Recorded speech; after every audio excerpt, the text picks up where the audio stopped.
City of Seaside and the successor agency to the redevelopment agency of City of Seaside. Regular 5 p.m. meeting on Thursday, November 7, 2024, City Hall chambers will come to order. Roll call, please. Council and Agency Member Miller. Here. Council and Agency Member Burks. Here. Council and Agency Member Garcia Arizola. Here. Mayor Pro Tem and Vice Chair Pacheco. Here. Mayor and Chair Oglesby. Here. You do have a quorum. Thank you so much. We will go to item number 3, which is invocation and pledge of allegiance. We will have a moment of silence, and then I will ask Council Member Miller if he will lead us in the pledge of allegiance.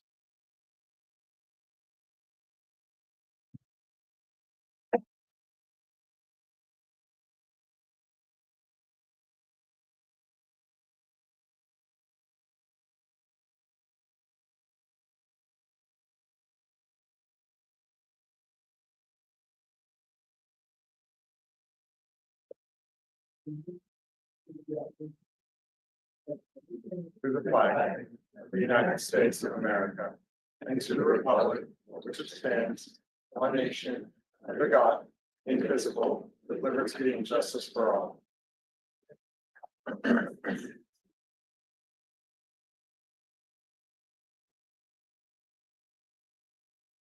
Item number 4 is review of agenda.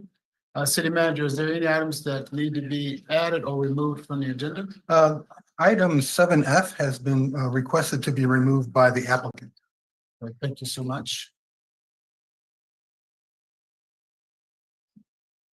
Next, we will go to item number 5 is public comment. Members of the public wishing to address the city council on matters underneath the jurisdiction of the city of Seaside. You may do so now for up to 3 minutes. It's also a time to comment on presentation items. You'll get 3 minutes to comment on items on the agenda when that item is called. For the benefit of the record, would you please state your name? Public comment is open.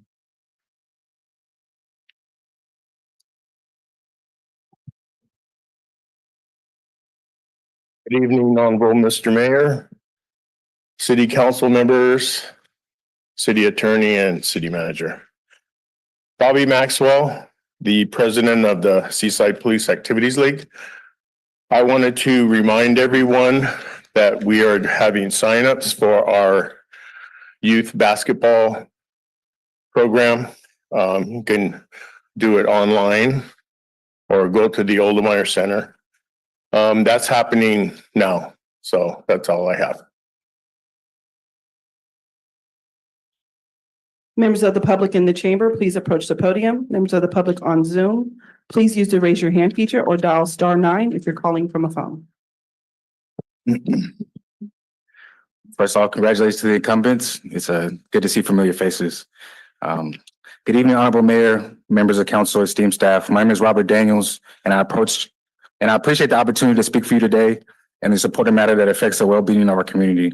As a concerned resident and advocate for the residents of the Seabreeze Apartments, I respectfully bring forward my perspective on this fumigation process and hopes in engaging with council to find a positive and long-lasting solution. Once again, I'm here today to speak on behalf of the residents of the Seabreeze Apartments who are living in unsafe and unsanitary conditions due to a widespread roach infestation. But this issue goes beyond just pests. It's about the fundamental rights of every tenant in Seaside to live in a clean, safe, and habitable space.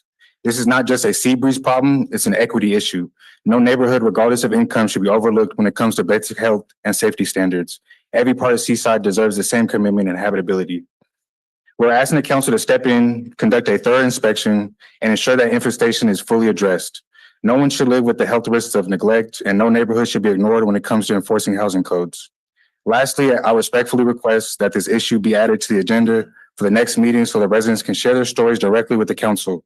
We also ask for a full report from city staff on the steps being taken to resolve this issue. I've been directly involved with these residents and been in communication with the city attorney, as well as a couple of people on the council, as well as code enforcement. I don't know how to put it in other words. It really just seems like a runaround. There needs to be, I want to say the full problem needs to be addressed and inspected as a communal issue. Right now, single units are being inspected and fumigated, and from the public records request that I received, code enforcement has already validated infestations inside the electrical units and inside the plumbing. So it's treating the units specifically on the inside of the units aren't gonna address the entire issue. Honestly, the residents are asking for a full tent fumigation to address the issue in like the totality of things. But also in between these issues, there's been I guess weekly burdens put on the tenants without adequate resources. One of the things that have been addressed is the quote unquote cluttering of apartments, but there hasn't been any like storage or even dumpster services provided to the residents to declare their apartments. And this is under threat of a $750 fine and refusal of treatments. So I'm just saying there's a totality of situations that I wanted to be brought into like the public arena and also fully addressed with the council. So the biggest request I'm asking is for an agendized item on the 21st or the next regularly scheduled council meeting. These are the documents for the public records requests. I don't know if you guys have seen them, but if possible, I can give them to the city clerk and she can provide copies for you guys. Thank you. Thank you.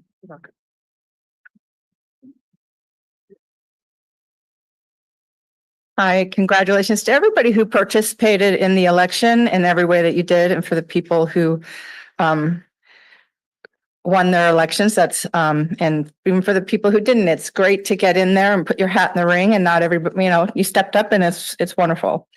My name is Linda Cunningham. I'm on the homeless committee, but I'm here speaking as a resident. I do have to say I support this gentleman. If those people need a dumpster so they can get their stuff, if you don't have a car, how do you get rid of your stuff? Maybe the city can help them out, but they did put dumpsters in other places around town, and it'd be nice for these people to live in a bug-free existence. I did want to say, I wrote down the Fremont medians looking really good. I'm very excited about that. Traffic's rough, but the Christmas deck lights are up. The holiday lights are up, and they look beautiful last night. The sidewalk, Canyon Del Rey, it's a miracle. It has happened. There's a sidewalk all the way. It's done. And the new striping around that City Hall all looks beautiful. We got a crosswalk that's marked there. It's very, very nice. Thank you so much for funding that. This new sign looks so good. The other one was a little worn out, a little dated. This one's bright, shiny, and looks really good.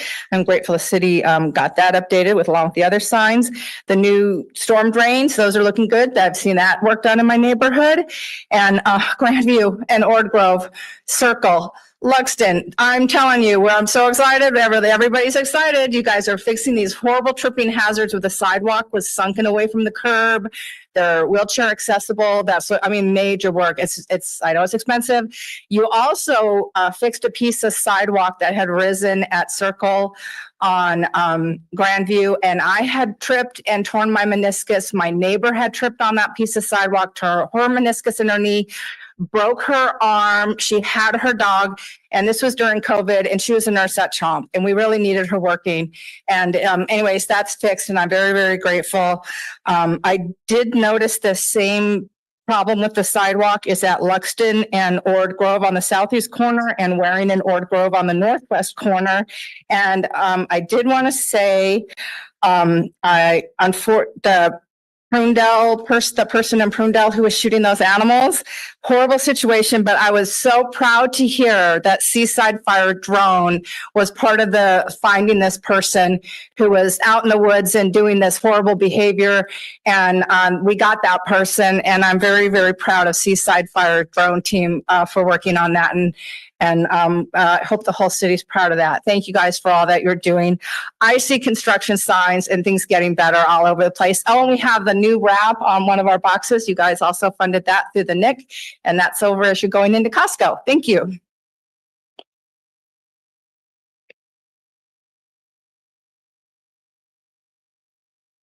Good evening, everybody. Ray Reardon. I'm a member of the NIC commissions, but I'm here as a private citizen. My daughter was driving down Hilby about 2 weeks ago, and this lady crossed over the center, but she didn't know what was the center because there's no lines, nothing there. My daughter hit the curb, broke her Her rim cost me $225 because she wasn't paying for it. Dad was. But we get to do all that other work that she was just talking about. But you can't paint the lines. I know we got a plan for Hilby, but the plan was 6 months ago when we talked about it. And we really need some lines there. There's no crosswalks for the people to walk across. I have friends that we will paint the lines for you. Give us the paint. We'll block it off. It will do it at midnight or whatever. But someone's going to get killed. It's one of the dangerous roads because you have the big signs that says slow down. But this lady, about our ages, she says, I didn't know where the center was. It was dark. And I went over there and I felt sorry for her. We didn't exchange anything. We did, it was fine. We just fixed everything. But someone could have got hurt, seriously. So I beg you, just chunk off a little bit of money. Let's paint the lines down the middle of it. And then when you get your big project going, do whatever. But also there's no crosswalks anywhere up and down that road. Okay, thank you.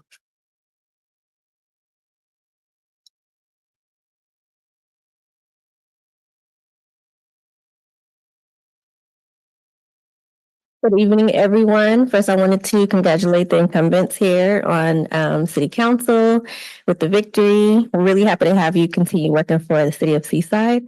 But my name is Deja Robinson, and I appreciate the opportunity to speak before you today on an important matter that affects the well-being of our community.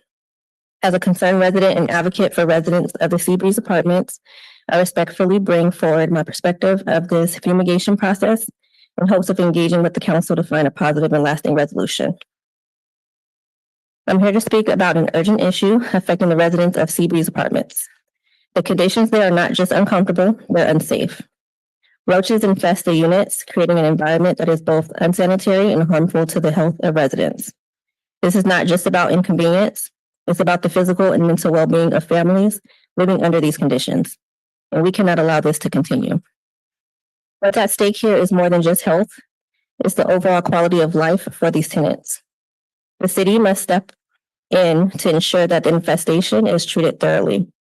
This means conducting a full inspection of the property, addressing the issue in every unit, and requiring the landlord to solve the problem comprehensively, not just in isolated areas. We're not just asking for special treatment, we're asking for equal treatment. Thank you.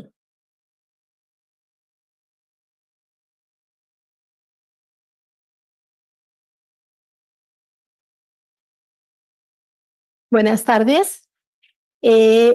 Honorable alcalde, miembros del consejo y estimados empleados del ayuntamiento. Mi nombre es Francisca Arroyo Rosales y agradezco la oportunidad de hablar ante ustedes hoy sobre un asunto importante que afecta el bienestar de nuestra comunidad. Como residente preocupado y defensor de los residentes de los apartamentos Seabreeze, presento respetuosamente mi perspectiva sobre este proceso de fumigación con la esperanza de que el Consejo se involucre para encontrar una resolución positiva y duradera. Quiero agregar 2 puntos importantes sobre esto. Equidad en la vivienda. Cada vecindario, sin importar el nivel de ingresos, merece la misma atención en cuanto a los estándares de salud y seguridad. ¿A qué me refiero a esto? Que las rentas definitivamente aquí en Seaside son muy altas, pero los residentes pagan todo ese dinero y al pagar todo ese dinero, necesitamos que las condiciones de los departamentos sean adecuadas, porque en estos viven personas mayores, viven niños, que es lo más fundamental de nuestra comunidad.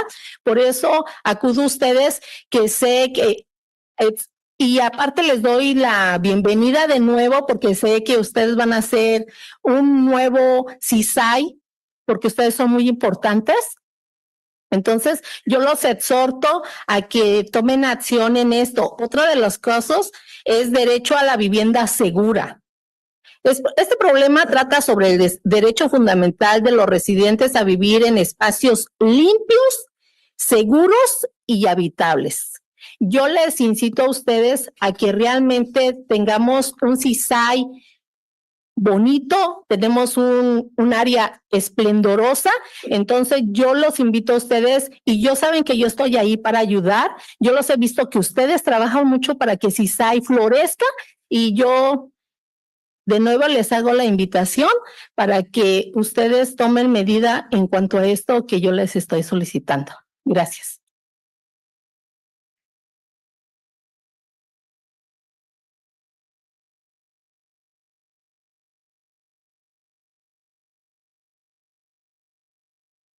Muy buenas noches, honorable alcalde, miembros del concejal. Estamos y empleados del ayuntamiento. Disculpen, es primera vez que me encuentro delante de ustedes. Les agradezco por la oportunidad. Sobre un asunto importante que afecta el bienestar de nuestra comunidad. Como residentes preocupados y defensor de los residentes de los apartamentos Seabreeze, presento respetuosamente mi perspectiva sobre este proceso de fumigación con la esperanza de que el Consejo se involucre para encontrar una resolución positiva y duradera. Los siguientes 2 puntos me gustaría que los tomaran en cuenta. Amenaza de salud y seguridad. Las infestaciones de cucarachas son solo una molestia, son un riesgo para la salud pública que afecta tanto al bienestar físico como mental. Todo este proceso en amenaza de salud y seguridad me ha afectado en lo personal y también a mis hijas. Tengo 2 pequeñas. Ha sido un proceso bastante largo, de verdad, y bastante estresante y cansado, que nos ha llevado a muchísimos años. Tengo 7 años ahí y me gustaría que se haga un cambio respecto a eso porque ha llevado demasiados años ese lugar así. Hay demasiada gente ahí que no quiere levantar su voz por algún motivo, no sé cuál, pero respeto sus decisiones, pero por eso estoy yo aquí para hablar por ellos y para hablar por el resto que tiene miedo o no siente sentirse capaz de salir, pero me gustaría que tomaran en cuenta por nuestros pequeños y por los que vienen todavía atrás de nosotros, ¿verdad? El siguiente punto, inspección integral necesaria. Es necesario realizar una inspección completa de toda la propiedad para abordar la infestación en todas las unidades, no solo en algunas, porque es lo que está pasando, es lo que les estoy comentando. Esto ha pasado por muchísimos años y solamente hacen unas sí, unas no. Por eso esto no se ha resuelto ahorita, porque solamente hacen unas unidades y las otras se quedan intactas. Me gustaría que tomen en cuenta estos 2 puntos y les agradezco por su tiempo y que pasen buenas noches. Good evening. May the interpreter speak to interpret what's been said? Yes, please.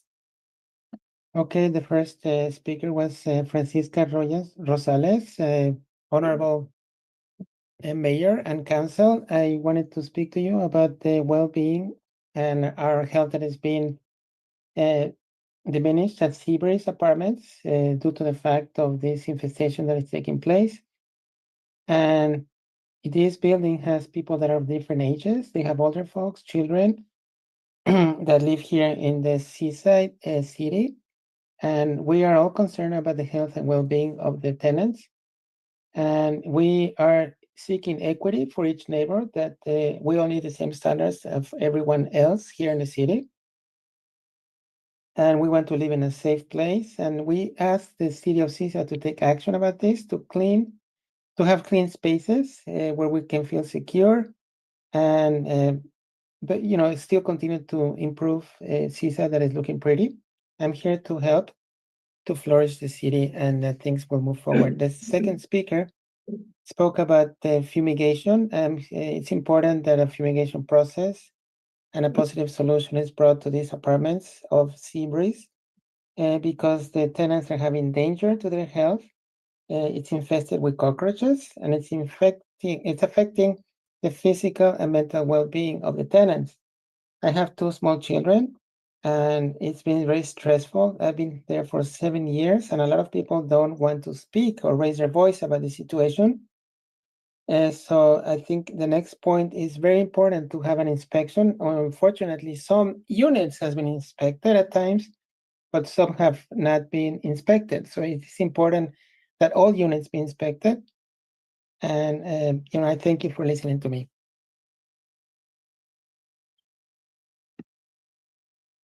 Thank you, Alex. Good evening, Peter Kaiser, longtime Seaside resident. Good evening, City Council, citizens of Seaside. As we were missing the prayer, I would like to add one. Thank you, Lord, for your death on the cross and dying for our sins and offering a chance to surrender to you, to be with you in heaven and other Christians. Please help us forgive others and forgive our enemies as you forgive us.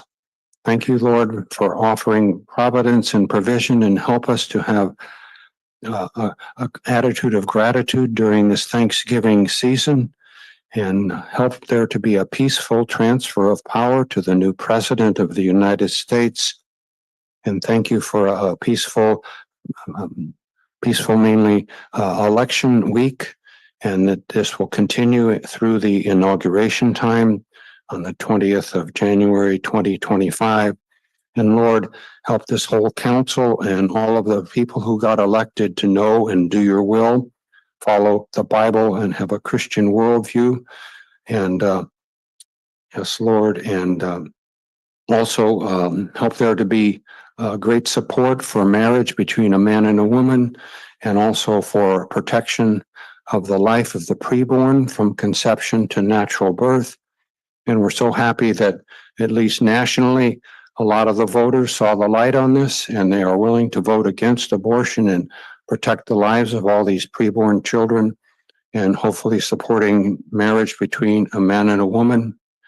And also, Lord, we know that even after the election that you still are in charge. And as we remember in Proverbs 21:1, the king's or ruler's heart is in the hand of the Lord, and like a river, he can turn it however he will. So even Cyrus, the king of Persia, the Lord turned his heart, so he released the Israelites from his country. He sent them with supplies so they could rebuild the city, their beloved city of Jerusalem, and restore the temple. And he even restored the stolen implements that were in the temple, worth millions of dollars, to that temple, so that God is in charge and he can still turn the hearts of people who are wanting to disobey his will, and they need to follow his will. So thank you, Lord, for this peaceful transition in Jesus' name.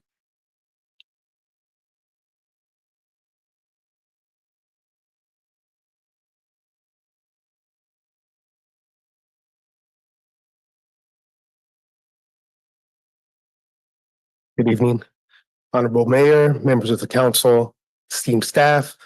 My name is Luis Chago Juarez, and I appreciate this opportunity to speak before you today on an important matter that affects the well-being of your community and basically the community of Monterey County. So I'm a concerned resident of Monterey County, specifically East Salinas. And I consider myself an advocate for the residents of the Seabreeze apartments. So I respectfully bring forward this perspective on the fumigation process in hopes of engaging with this council to find a positive and lasting resolution. That said, I express an urge for you to take immediate action regarding the ongoing infestation at Seabreeze Apartments. If allowed to persist, this issue will harm Seaside's reputation as a beautiful, family-friendly destination. Negative publicity about unsafe living conditions will impact local tourism businesses and the overall perception of your city. I know that I wouldn't want Seaside to be associated with neglect or unsafe housing because have personal relationships with residents of here in Seaside. So I ask that the city enforce housing codes, hold the landlord accountable for resolving the infestation, and ensure that residents have a safe and sanitary living conditions. This is not just about protecting the health of the Seabreeze residents, it's also about safeguarding the reputation of your city as a whole. So I respectfully request that you add this issue to the next agenda for the next city council meeting so that residents can share their personal stories and you, the council, can receive a full report from the city staff on the situation at the Seabreeze Apartments. Thank you.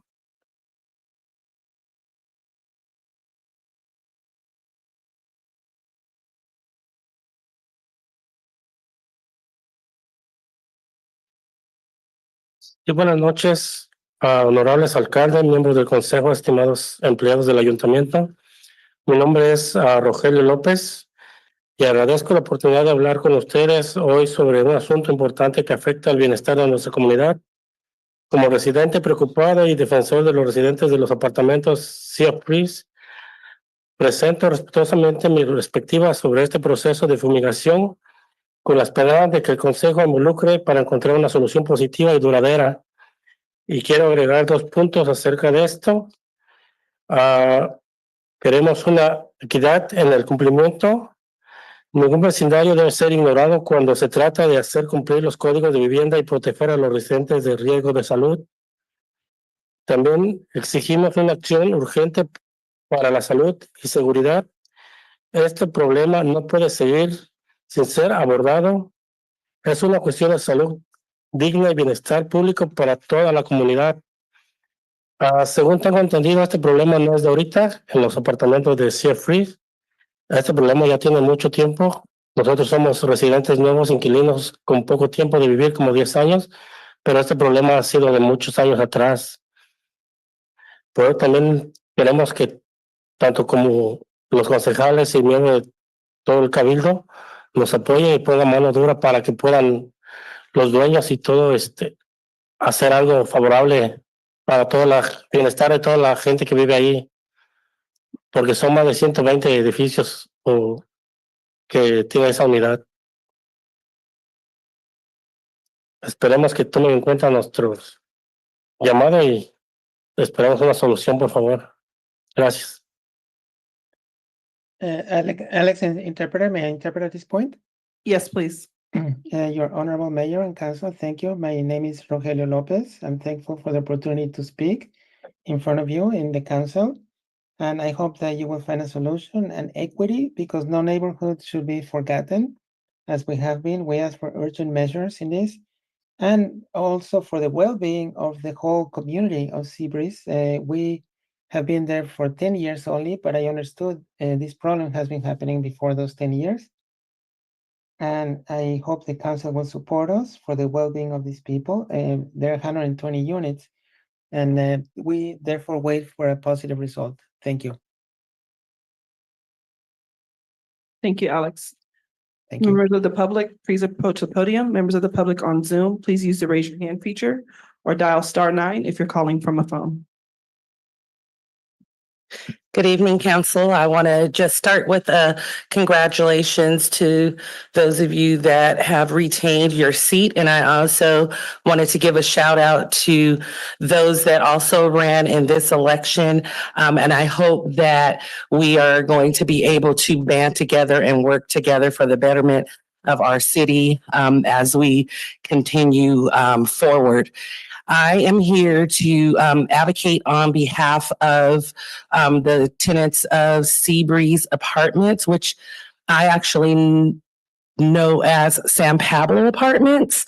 This is a historic apartment complex for our city. It's been here for all the years that I can remember, 121 units. In fact, I used to get to go swim there. They had 2 swimming pools once upon a time. And so I am encouraging our city council to stand with the tenants by agendizing the infestation issue that is happening there. I want to say it is not their problem, it is our problem. Those are families of our community. They work with us. Their children go to school with us. Some of them are here in the building with us. And if we know anything about infestation and the travel of those bugs, we are all at risk because as their children's going to school, there are horrific stories, about those travelers being in backpacks in their lunch bags. And if they're not even in those classrooms necessarily with, our students that are here those of us here today, they're at other places, the Boys and Girls Club, the Oldemeyer Center. So again, this is a community-wide issue, and I have full confidence in our council that you will do what you can to your power in making sure that we are working together with the landlords of the Sea Breeze to eliminate this infestation problem.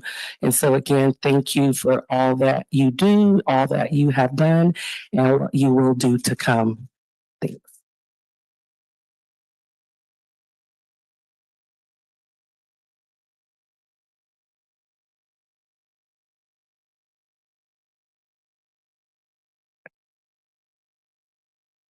Good evening, Mayor Oglesby, members of the City Council and city staff. My name is Jonathan Amati and I'm a resident of Seaside. I wanted to echo the congratulations that others had shared to the incumbents on holding their seats. It wasn't a few months back that I came before you and announced a campaign for the Monterey Peninsula Airport District Board to represent Seaside. I am humbled to be here before you today to share that as of now, I currently sit having earned just under 63% of the vote in this race. And I wanted to come before each of you and thank you for the trust that you have put in me, in your support. I advocated as I went door to door talking to residents in this community and promised that I would be their voice on the Airport District Board. And I feel the weight of that responsibility and promise to do so. I feel that the next time I come before you and address this city council, it will be as the elected representative on the Airport District Board. So really, that's it. Just want to come before you and say thank you and hope that you all have a wonderful rest of your evening. Good night.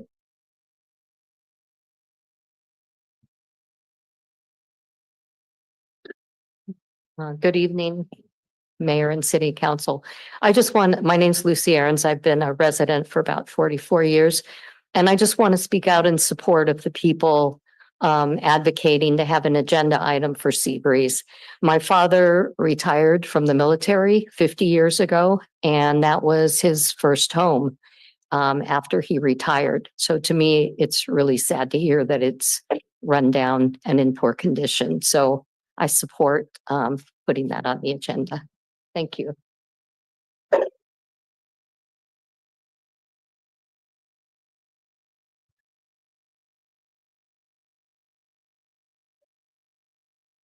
Carla, you now have the floor to make your public comment. Thank you. On October 14th, a formal request for neighborhood-based districts was submitted to the council, city attorney, and the city clerk. Under the California Voting Rights Act, Seaside must ensure equitable representation, making district-based elections essential to provide fair representation for all communities. Establishing districts will ensure compliance with the CVRA by addressing the unique needs of each community. I strongly urge the city and the city manager to begin a comprehensive redistricting process. The comments previous to us lends us to believe that establishing districts will ensure equitable addressing unique needs of each community. And PUSD reports and local demographic data can show and be used as a foundation. These documents provide key insights into how local demographics have shifted and how redistricting could benefit various neighborhoods like those at Seabreeze. We also request a timeline for this redistricting to guarantee timely compliance and avoid potential legal consequences. On another note, my deepest thank you to everyone who showed out this election cycle. Thank you to all the candidates that took their civic duty to the next level of the democratic process. At its core, the democratic process is about giving people a voice in their government and ensuring that leadership reflects the will and the needs of all people. Congratulations to the winners. Let the knowledge gained through this election be a grim reminder that Seaside remains divided in ways that challenge the very fabric and unity of our great city. It's been my honor to serve as a candidate for the great city of Seaside. My commitment to Seaside will not waver. This is just the beginning. Thank you to my beautiful children, my partner, family, friends, for your unwavering support. We are just getting started. Thank you, Seaside. I yield the rest of my time. Thank you for your comments.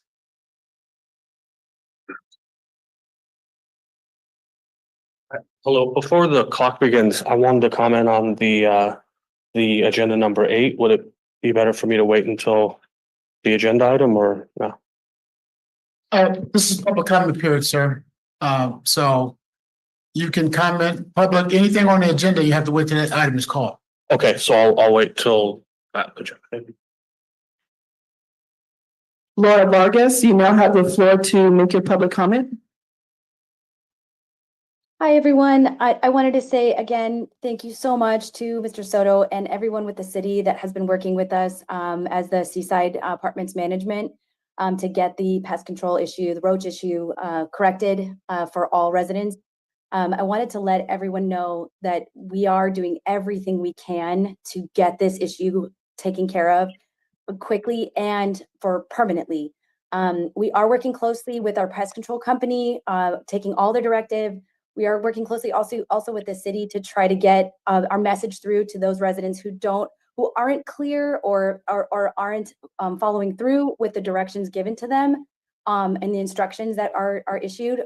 Every time we try to treat, we are issuing twice a week reminders about housekeeping improvements that need to take place. We're also following up constantly by phone, email, in-person conversations with residents on what's needed to remedy the issue and documenting that with the city as well. I'm completely behind having an interaction with the city and your council so that we can get to the bottom of this issue and correct it.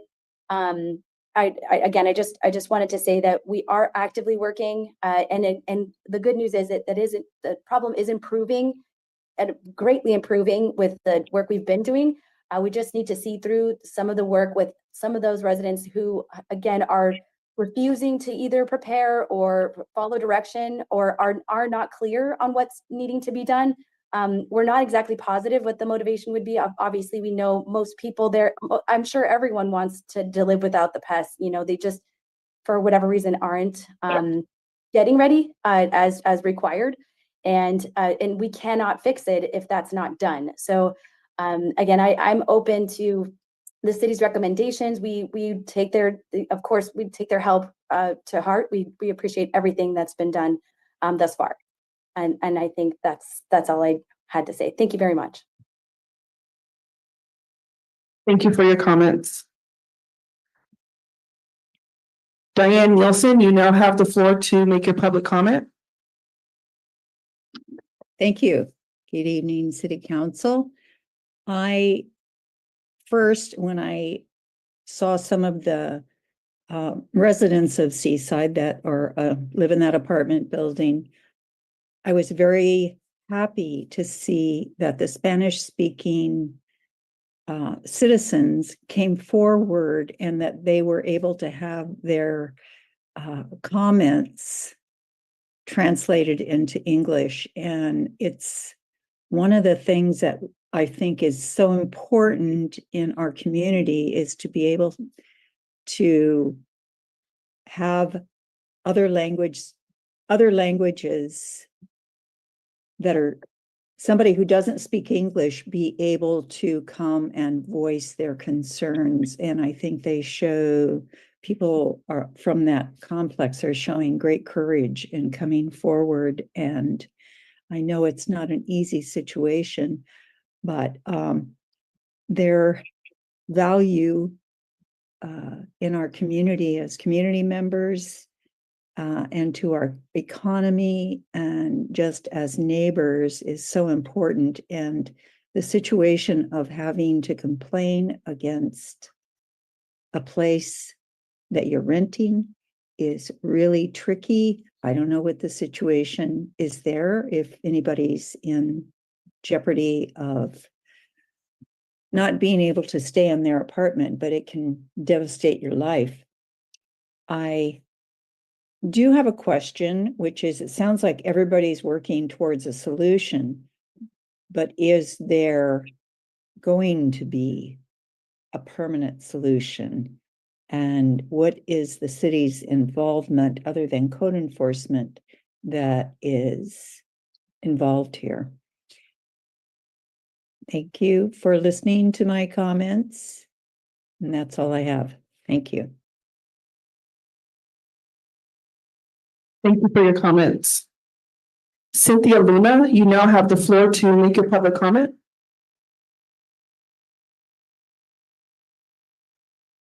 Sí, buenas noches. Mi nombre es Cintia Corres Luna.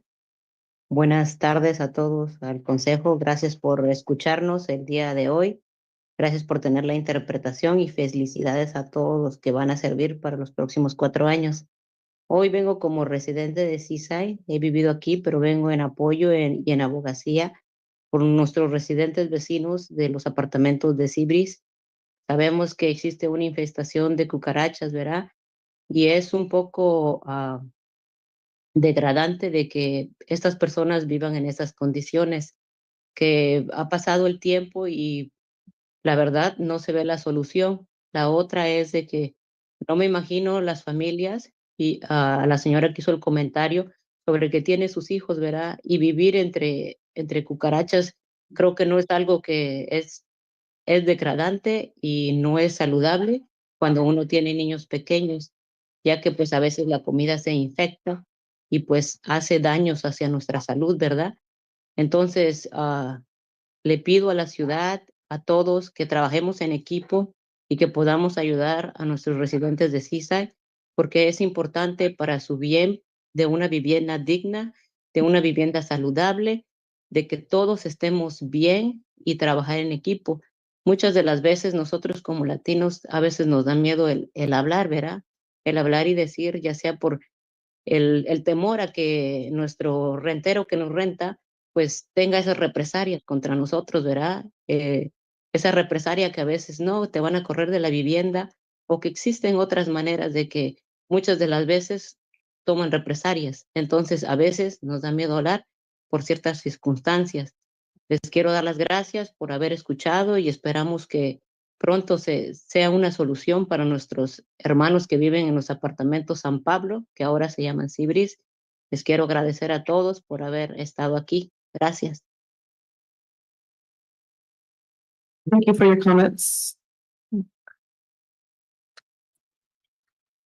The interpreter is asking for if I can interpret. Yes, please. Thank you. Yes, I wanted to address the council regarding the infestation that is happening with cockroaches. And the families are having a unhealthy living environment. We have young children and food can get infected with the young children. And we have to work as a team for the residents to be living a dignified life here at these apartments that previously were called San Pablo, and now they're calling Seabreeze. And there is harassment that we're afraid of receiving harassment from the landlord against us if we claim anything against the infestation. So I just wanted to share these words with you, and thank you to the council for listening. Thank you, Alex. Mayor, at this time, no other members of the public have come forward to make public comment. Public comment remains open.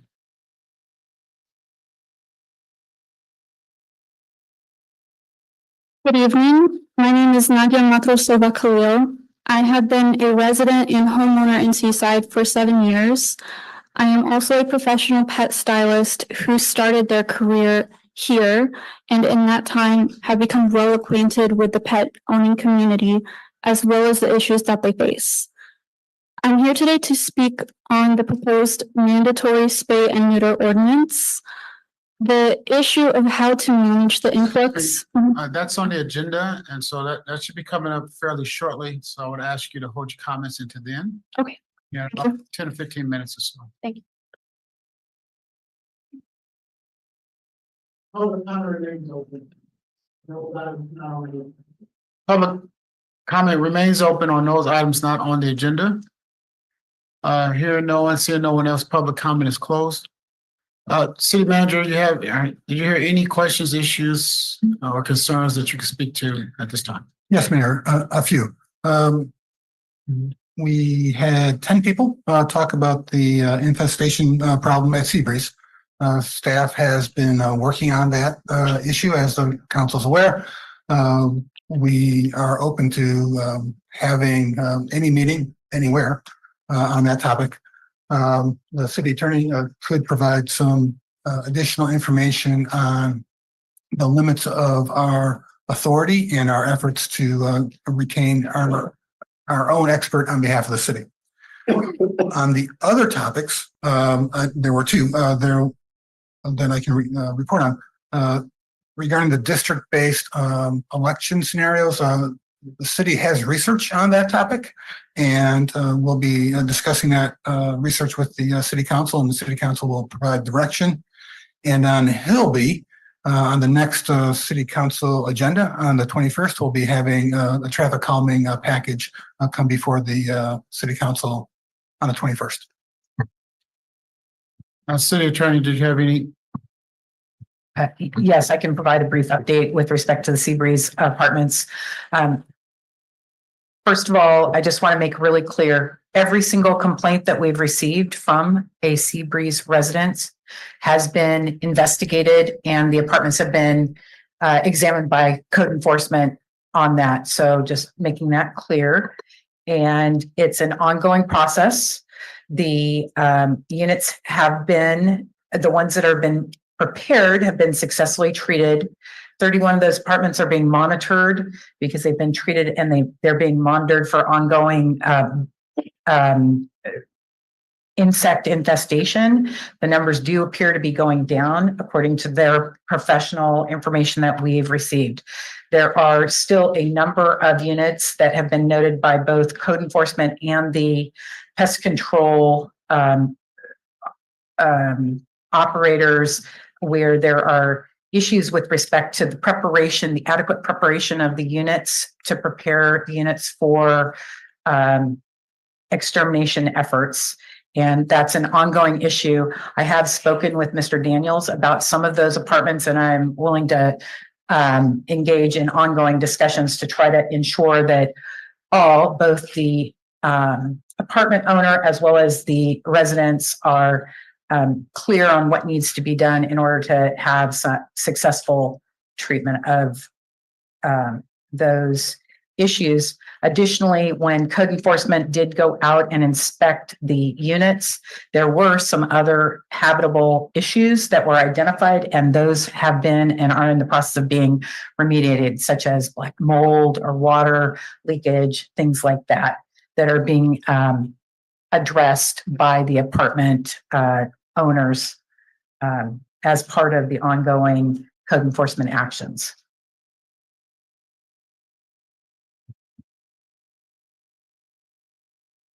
Are there any questions, comments from the council? Council member Garcia is right. Yeah, I was just wondering if the translator was able to translate to our members that are here so they could learn, so they can know what the city attorney just said.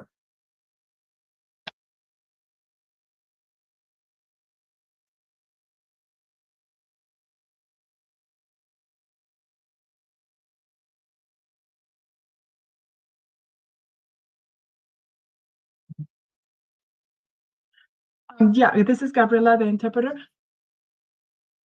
Can you hear me? Yes, we can. Thank you. La abogada comentó que se han estado revisando cada una de las quejas que se han tramitado con la ciudad, que se están tomando todas ellas de manera muy seria y que las personas que están encargadas de asegurarse que estos códigos de la ciudad se estén cumpliendo, están trabajando también para asegurarse de qué tipo de mejorías se están haciendo. En algunos departamentos se ha hecho este tratamiento y ya ha mejorado. Los números sí están bajando en las unidades que todavía no se ha solucionado el problema. Se está en unas comunicaciones continuas tanto con el dueño del departamento como el residente que vive ahí, para asegurarse de que el lugar está preparado para poder hacer la exterminación. También cuando las personas que fueron a investigar el problema se dieron cuenta que había otras problemitas, tanto como de agua, como de goteo y cualquier otra cosa que se haya encontrado, también se agregaron a la lista de cosas que se tienen que asegurar que se van a arreglar y están en un proceso continuo de arreglarlo y la ciudad está haciendo todo lo posible para poder resolver este problema. Thank you, Gabriela, sorry. Yes. Okay, that's good. Enough. Did you have anything else you want to say? Okay. Go on to the city manager and the city attorney. You know, this is a very important issue. I don't know if it's right now to put it on the agenda. It's still some things that need to be worked out. Like we said last time this thing was first brought to us, it's certain steps that the city needs to take to put us in a position that we can take actions. We just cannot just jump in front and in between what's going on with the residents and the property owners. It's a code enforcement issue. We have to give them an opportunity to fix some of these issues and go through the proper procedure. So, City Manager, when do you think you'll reach a point where you have more information about this and we can update the residents will continue to be updated, day to day, but we're talking about a public topic. Conversation. Staff is absolutely able to brief the council at the next meeting as a presentation item on our actions. If the council wants an agenda item on it, we will also be prepared to do that. These are iterative processes, and it's difficult to coordinate action across 120 units. And we can have that conversation with the council about how we're trying to work on our residents' behalf at any time the council wants us to have that conversation. Councilmember Garcia-Rosallo. Thank you. I'm going to do my comment both in English and Spanish. I'm going to do my comment. Yeah. Remember, this is public comment. This is Yeah. not a agendized item. So make your comments however you want to make them. You're right. Yeah. Thank you. I know what I'm saying is we all are passionate about this issue, but it's a public health concern which has to go through certain procedures to make sure the city is in position to take action if we have to take action, right? So the city manager will give us a full update on our next meeting. They're in consultation, in a sense, with the representatives from the Sea Breeze Apartments. They're talking to the owners, and they can talk to any citizens that really want to talk to city manager about it. But we don't want the council getting in front of our skis if we need to take some type of action. We're stronger if we count, if we cross our I's and dot our T's. We're in a stronger position to make sure. But rest assured, we don't appreciate any of our residents being forced to live in that type of situation. And the city manager understands that. The city attorney understands that, and they're working every day to make that a reality, to make that a permanent situation. So, yeah, that good? Okay. So thank you so much. I would say, moving on to a different topic, I would say, we are coming up on the traffic calming, speed calming throughout the city, Hillby, Sonoma, Plumas, and someone just told me, I think, was it yesterday? Kimball. No, it was this morning. They mentioned Kimball. So we have more, we have speeders throughout the city. They just don't speed on one street. And so we're going to do things that we need to do to slow down that type of traffic as relates to speeding. Okay, I think I hit it. All right. Let's go on to public agency communications, number 6A, Seaside News Broadcast, upcoming citywide events, and community announcements.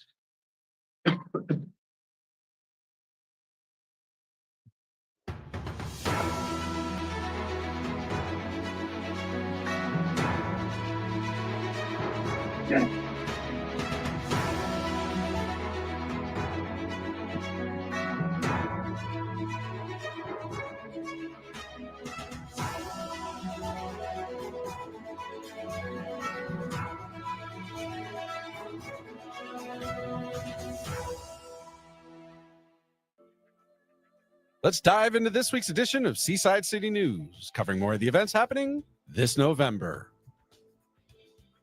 In advance of this year's rainy season, the city of Seaside has set up 2 sandbag filling stations for residents. The first filling station is located at the Seaside Fire Station at 1635 Broadway Avenue, behind the station at the Broadway entrance. The second station is in the empty lot on Canyon Del Rey between Chili's Restaurant and Laguna Grande Park. Residents may take up to 10 sandbags per household. Due to possible weather conditions and staff dispatching, city staff may not be available to assist in filling sandbags. For more information, contact the Public Works Department at 831-899-6825 or at pwinfo@ci.seaside.ca.us. The Friends of Seaside Parks Association is having several work days all over the city this November. Due to ongoing construction at Lincoln Cunningham Park, the workday for November 9th has been moved to Martin Park. For more information, including future dates and locations, visit friendsofseasideparks.org. The next Movies in the Park event is coming up at Laguna Grande Park on November 15th at 6 p.m. Head over to the City of Seaside Recreation's account on either Facebook or Instagram to cast your vote for one of the following: Wonka, Spider-Man Across the Spider-Verse, or the Garfield movie. Make your voice heard, and we'll see you out under the stars. On Saturday, November 16th, the City of Seaside is proud to present its 3rd annual Seaside Stars unveiling ceremony. From 12:30 to 2:30 in front of 656 Broadway Avenue, come celebrate this year's honorees: E. Walker James, Reverend Dr. H.H. Lusk Sr., Lee Toller, Bobby Maxwell, and the Bakewell Company. Congratulations, class of 2024, and thanks for all you do for the City of Seaside. On Thursday, November 21st, the Seaside Older Adults Program presents this year's Thanksgiving Dance at Oldemeyer Center with entertainment provided by Silver Train. Doors open at 10:30, with lunch served at 11:30 and dancing begins at 12:30. The fee for this event is $4 for lunch and dancing and $2 for just dancing. For more information, call 831-899-6809. Attention pet owners. On Saturday, November 23rd, the City of Seaside sponsors a mobile spay and neuter clinic providing low-cost services for underserved communities. This is an appointment-only event, so call or text 925-967-1001 or visit snipbus.org for more information. The Seaside Fire Department is currently recruiting volunteer drone pilots. Applicants must be 18 years or older, hold a valid driver's license, and live within a 20-mile radius of Seaside. Selected candidates will undergo a background check and an interview to assess qualifications. If you meet the requirements and are interested, please submit your application at governmentjobs.com. Have you ever wanted to run a daycare from your home? The Central California Small Business Development Center, in a collaboration with Nurture, has created a 12-week childcare business program. Along with free online training, the course offers business advising services and a $1,000 startup grant upon completion. To learn more about this exciting program, visit bit.ly/smallbizchildcare. Monterey Peninsula Engineering has begun constructing the Storm Drain Grate Upgrade Project Phase 2 for the City of Seaside. This project includes replacing 69 existing damaged or non-compliant storm drains with new bicycle-compliant ones. During construction, traffic and pedestrian control may be in place for public safety. For project updates, visit the construction updates page of the city's website. Marina Landscape Incorporated has begun the construction of the Fremont Medians renovation project for the city of Seaside.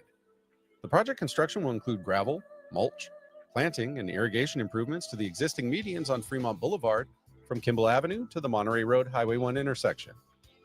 Traffic and pedestrian control may be in place for public safety. For project updates, visit the construction updates page of the city's website. We appreciate you tuning in to Seaside City News, where we work to include, innovate, and inspire. We'll be back with more exciting events to share on November 21st. Until then, be safe, live fully, and enjoy all our city has to offer. Thank you, Seaside.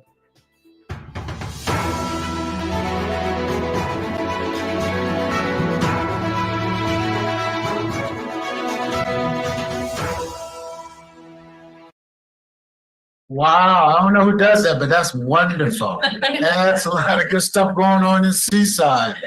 And a very, very nice voice to advocate for us. We'll move on to item number 7, which is the consent agenda. 7A, approved minutes from October 3rd, 2024. 7B, approved proclamation recognizing November 11th as Veterans Day. C, approve a proclamation recognizing November 4th through the 11th, 2024 in support of Operation Green Light for Veterans. And you will see the results of that as they highlight or light up the city hall with green lights through that week. That's what that's about. D, approve a proclamation recognizing November as Native American Heritage Month. E, approve a Mayor's Youth Fund contribution request of $3,000 from the Community Partnership for Youth, CPY, for their Fall Visual and Performing Arts Academy. As you may have noted, F has been pulled by the submitters, which was the swim team. G, approved Mayor's Youth Fund contribution request of $3,000 from the Martin Luther King Jr. School of the Arts for their after-school supports and extended learning activities. H, approve a Mayor's Youth Fund contribution request of $3,000 from Action Council Building Healthy Communities for their Wellness Wednesday program that will fund students to attend a college tour. I approve co-sponsorship and fee waiver from the Action Council Building Healthy Communities Seaside Rising program for costs associated with the use of Laguna Grande Hall and Kitchen for their Youth Summit on December 21st, 2024. J, approve co-sponsorship and fee waiver from Action Council Building Healthy Communities for Monterey County Black Caucus for the costs associated with the 2025 Martin Luther King Jr. March and program at the Odemeyer Center. K, approve appointment to the Arts and History Commission. L, review and take actions on Traffic Advisory Committee's recommendation to approve the addition of a second driveway approach at 1476 Military Avenue. M, adopt a resolution approving $202,464.29 for the purchase of a bucket truck from Custom Truck and Equipment for use by the Public Works Maintenance and Utility Division. And adopt a resolution approving the amendment to the professional service agreement with Whitson Engineers for additional design services for the Lincoln Cunningham Arterial Trail Project for an amount not to exceed $100,470, which will be funded with budget savings from the Phase 1 Arterial Trails Construction Project. O, adopt a resolution approving an amendment to the professional service agreement with Parametrics Inc. for additional accessible design services for a San Pablo Avenue traffic calming project for amount not to exceed $45,610.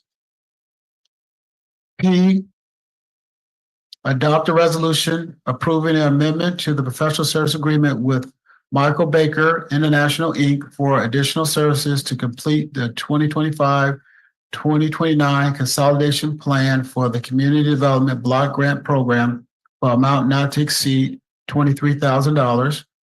Q, adopt a resolution authorizing the amendment of the professional service agreement with JENA and Associates for lobbyists and advocacy services for amount not to exceed $59,500.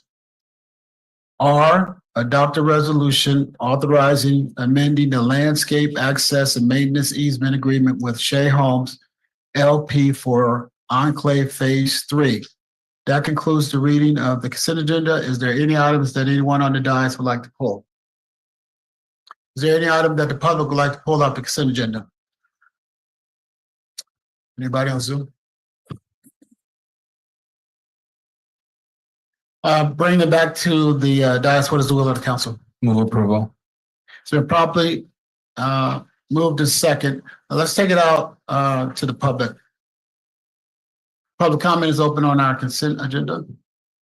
Members of the public in the chamber, please approach the podium. Members of the public on Zoom, please use the raise your hand feature or dial *9 if you're calling from a phone.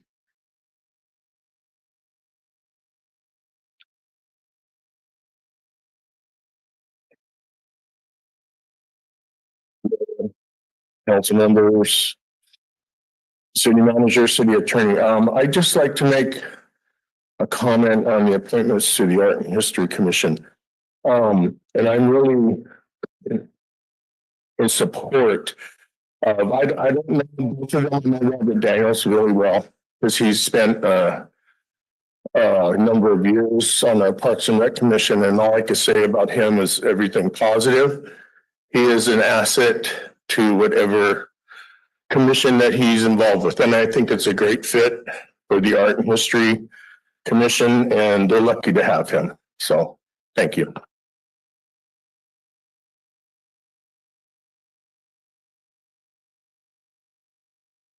Public comment remains open. Members of the public in the chamber, please approach the podium. Members of the public on Zoom, please use the raise your hand feature or dial *9 if you're calling from a phone to make public comment on the consent agenda.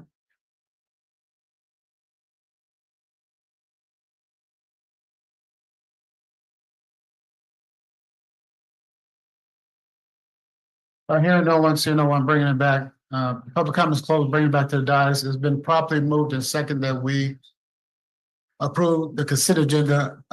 Just for the record, F is not on the consent agenda.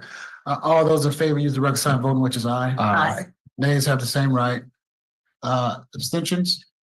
Hearing none, ayes have it, motion carried unanimously. We'll move to item number 8, which is a public hearing.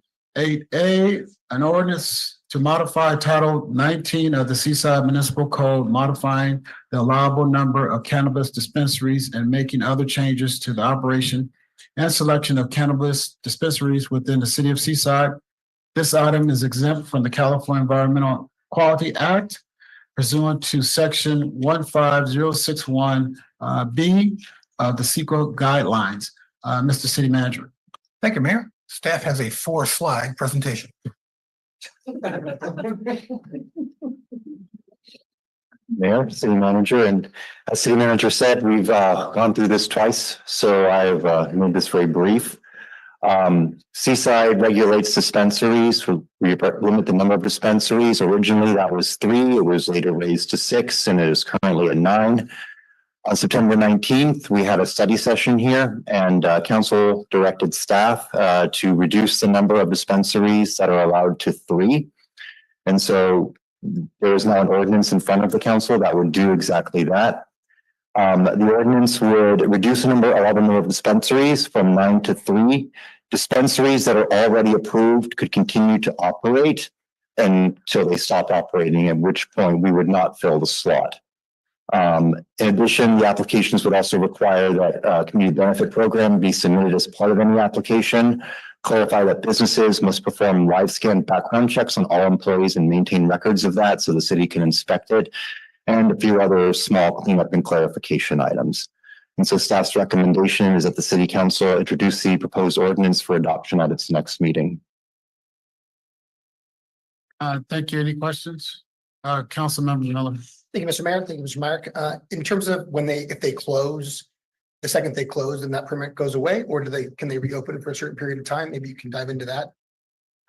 So if they were to sell the business, for example, and the business were to remain open, then they could come to the council and ask to transfer it. If it just shuts down, then if we were to get an application, we would say, okay, there's 5 approved businesses, we only allow for 3. So we're not accepting any applications because there's no slots available. It wouldn't be until the number dropped down to 2 that we would actually start looking at applications again. So if I understand you correctly, any number past 3, so the 4, 5, or 6 applicant, they can transfer that with our permission, with the council's direction, is that right? That is correct. Thank you so much. Anyone else? Public comment is open. Did you have something, Mayor Protem? Public comment is open.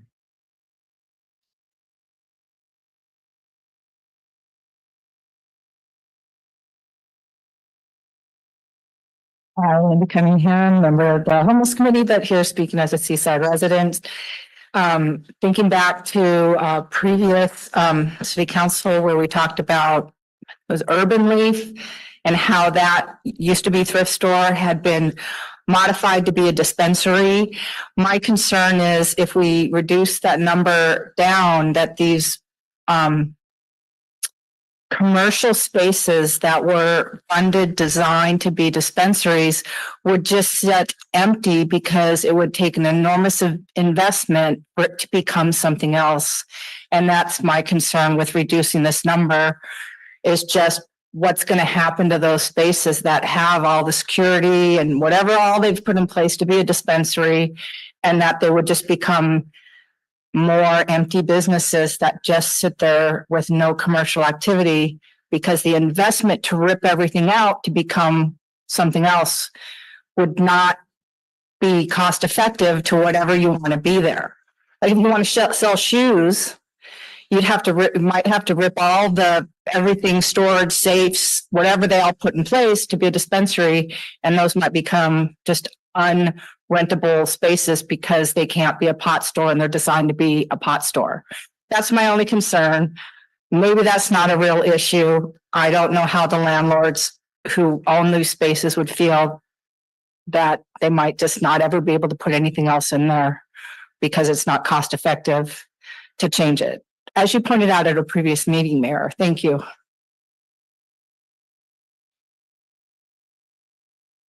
Members of the public in the chamber, please approach the podium. Members of the public on Zoom, please use the raise your hand feature or dial *9 if you're calling from a phone.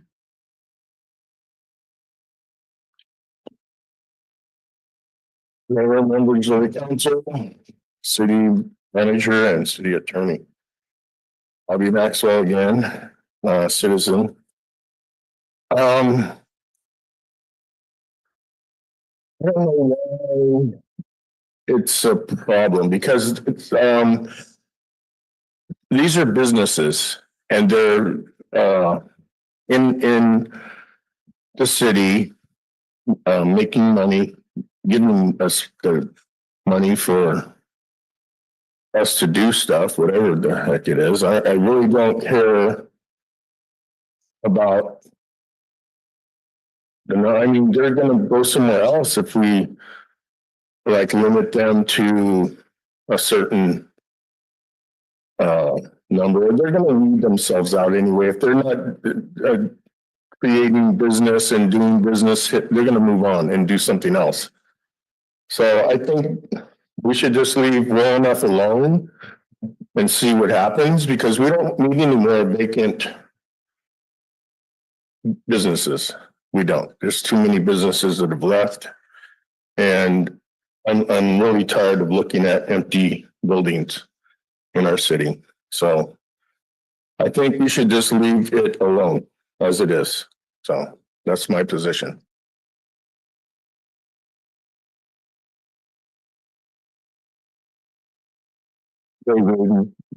Seaside. I'm kind of surprised that we would do this to a business. I didn't know that Seaside is just, we're on top of our money, we're making nothing but money, that we can eliminate businesses. I just don't understand this concept. And this is America, where We have the right to have a business. And there's nothing wrong with a little pot. I mean, you smell it all over our neighborhoods. Okay, I mean, who's kidding who here? And it isn't your right to do that. To say we're taking it down to 3 and tough. I mean, I don't like all the dealerships. So let's start eliminating those babies. You know, I don't like McDonald's. Let's get rid of that one. It isn't right. And I don't know who thought of this one, but I would like you to explain why we're doing it. Who complained? I mean, I guarantee you, whoever complained about this, they're in there buying that pot just as fast as anybody else. Okay? I tell you right now. But it's a disgrace. It's a blemish. It's disgusting that we would do that to Seaside. You know, hey, the money that comes off of those is very good. And we all know that. Because it's legal. You know? Yeah, I mean, I have friends that gave up their dealers and go to the store now. And I guarantee you, prices will go up in these places if you knock out the competition. And whoever thought of this is probably trying to get rid of the competition. Unless they've done something illegal in those places, you need to leave them open. I don't know how in the right mind to do this. Get rid of the gas stations. I don't like gas stations everywhere. I'm buying the electric car. Let's get rid of the gas stations. See how stupid it sounds? And I mean, you can look at me wide-eyed, but it doesn't make sense. There's people working there. We're hurting to get jobs for people. We're trying our best, and here we are saying, let's get rid of some businesses. Doesn't make sense. So maybe go against the groove and vote no. What I gotta say, live, do this with your heart. Think about the people that are going to lose their jobs.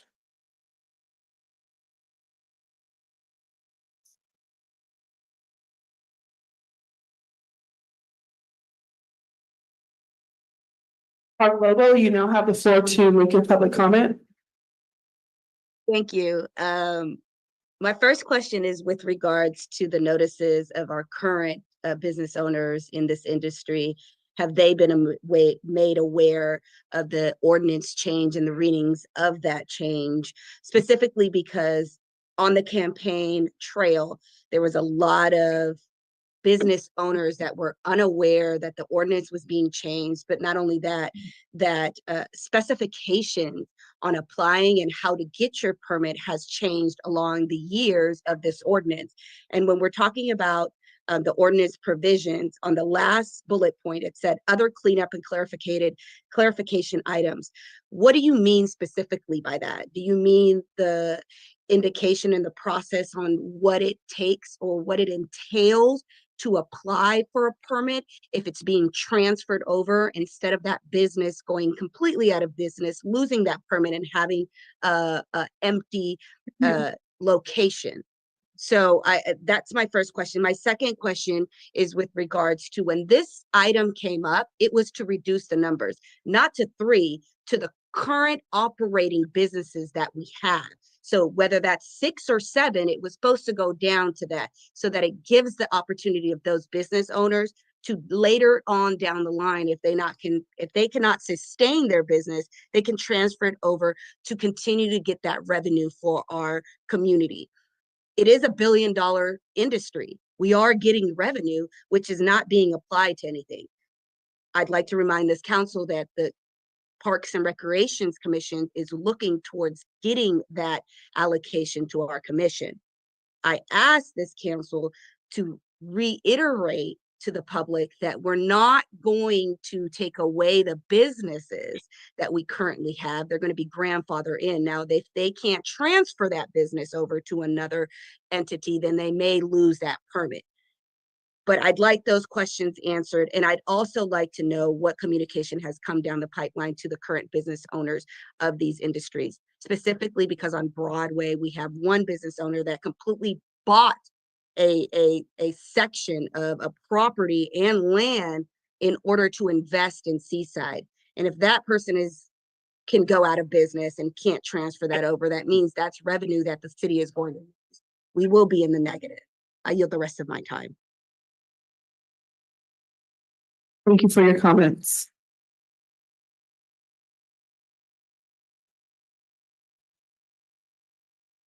Mayor, at this time, no other members of the public have come forward to make public comment. Public comment remains open.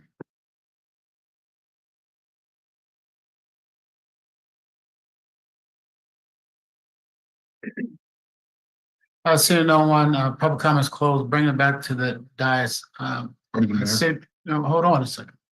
City manager, there were some questions there that Staff is able to answer those.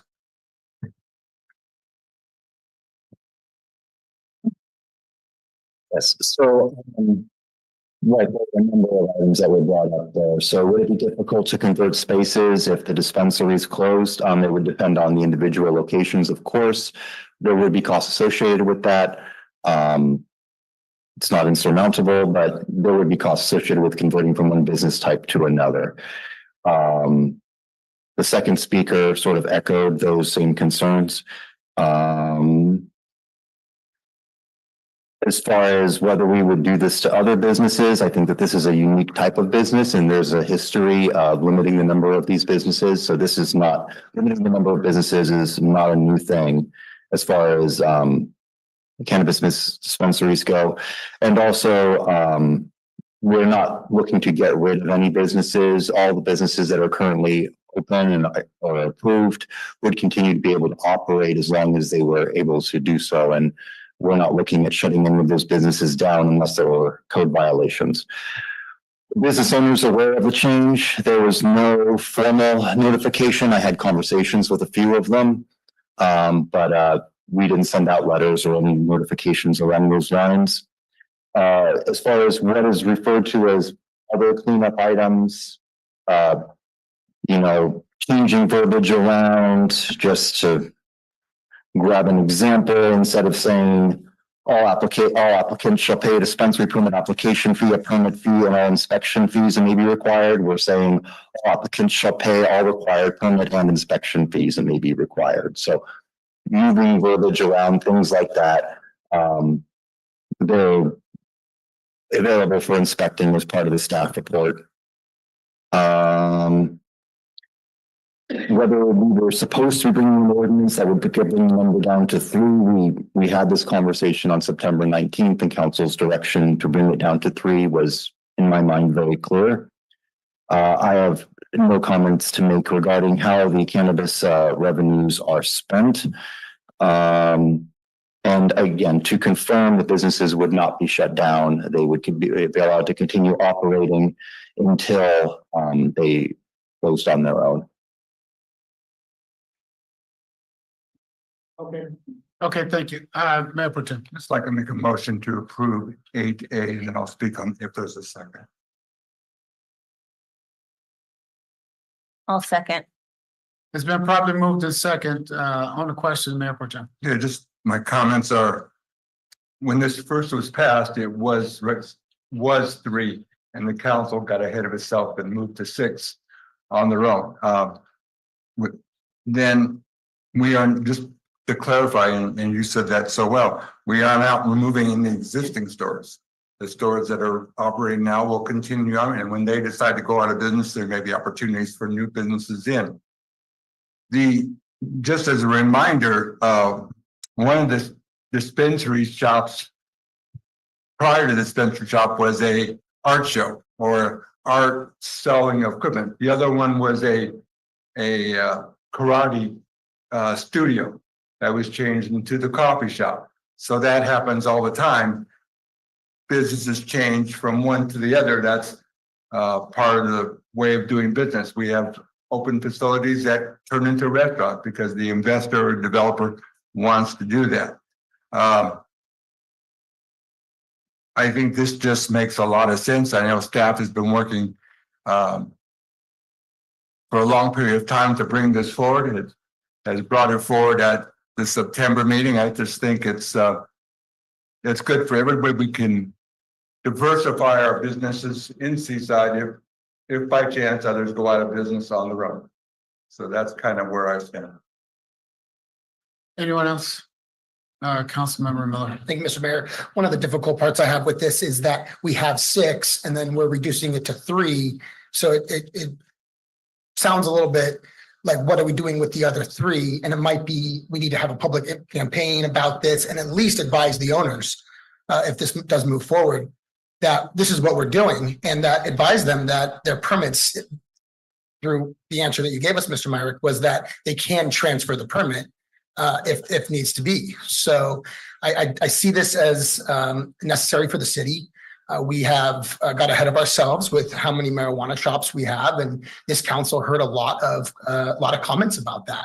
A lot of comments about how many marijuana shops we have in our city, and this council is dedicated to listening to the residents in that. And I do have the speakers today, the public speakers today, made a pretty compelling argument in regards to having unlimited or having more, but I think it's the city's due diligence to regulate this highly regulated industry. And I do think that 3, that we have 6 now, and that those 6 can continue to operate. And if they sell it, they can continue to operate with a new owner. So we could still have 6 for many, many years. So I do support this motion. Thank you. Anyone else? Yeah, I got a few comments. I didn't hear anyone advocate for more dispensaries, so I'm not sure where that came from.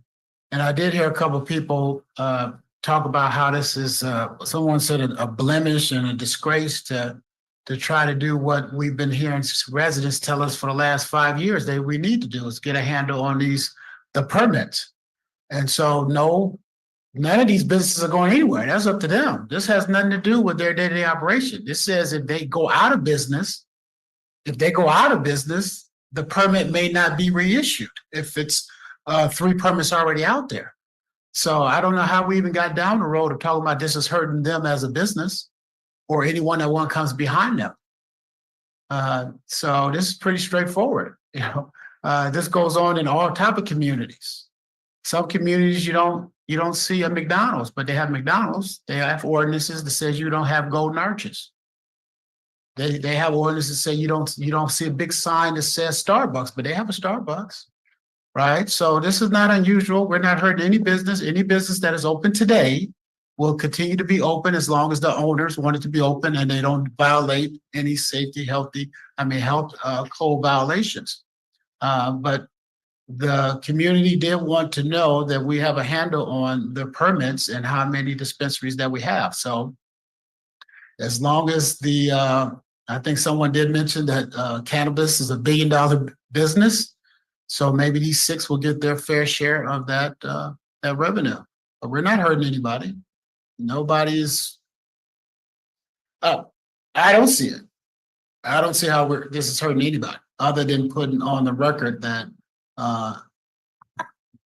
if they go out of business and turn in their permit, if there's already 3 permits out there, that permit won't be reissued. So we're not putting nobody out of work. We're not harming anybody. But the citizens said they don't want a whole bunch of cannabis stores in their communities, and that's what we're going to work towards. But respecting the open businesses, to be honest with you, legally, we really can't shut them down like that because they have the right to open up. But if they go out of business, then that permit may not be issued if it's more than 3 permits already out there. So I want to thank the city manager, city attorney, and the staff that worked on this. They've been listening to the citizens for the last couple of years and just trying to gain a understanding on how we can more wisely regulate the number of permits. And I would just say, ending though, I would say to the owners of these businesses, they need to make sure that they do adhere to the ordinances and the codes and the commitments that come with those permits, because I think annually they are evaluated at as any other use permit is. Okay, if there's no other comments. Yeah, go ahead. I do have to agree. I think there needs to be some sort of communication, or if we can communicate with the business owners about what's going on, should this pass, let's keep that communication within these business owners so they're aware of what's going on. That's the only thing I would like to see. Yeah, I agree there. I think they are aware. I think they are aware. I think anybody that has one of these businesses should have been keeping up with this ordinance. But did we send them a letter so far? No. Can we do that? But I'm not gonna sit here and act as though every time we have an ordinance, we have to send it. Yeah. But there's no problem with doing that. I'm just sticking up for staff. We have been in communication. This is not nothing new. City manager, you heard the council member, so we can figure out a way to let these 6 businesses understand completely about what this ordinance means. Okay. All right, good comment. All those, it's a roll call vote. It's a roll call vote. Council and Agency Member Miller. Aye. Council and Agency Member Burks. Here, yes. Council and Agency Member Garcia Arizola. Aye. Mayor Pro Tem and Vice Chair Pacheco. Yes. Mayor and Chair Oglesby. Aye. Your motion passes 5-0. Okay, thank you. We'll go on to item number 8B, an ordinance amending Seaside Municipal Code Chapter 6.04 and adding new sections 6.04.025 and 6.04.155 and 6.04-156, 6-04-157, and 6-04-158, requiring sprayed and neutering certification for adulterated animals, breeding permits, and violations. Okay, city manager. Thank you, Mayor. Our police chief will walk the council through this draft ordinance.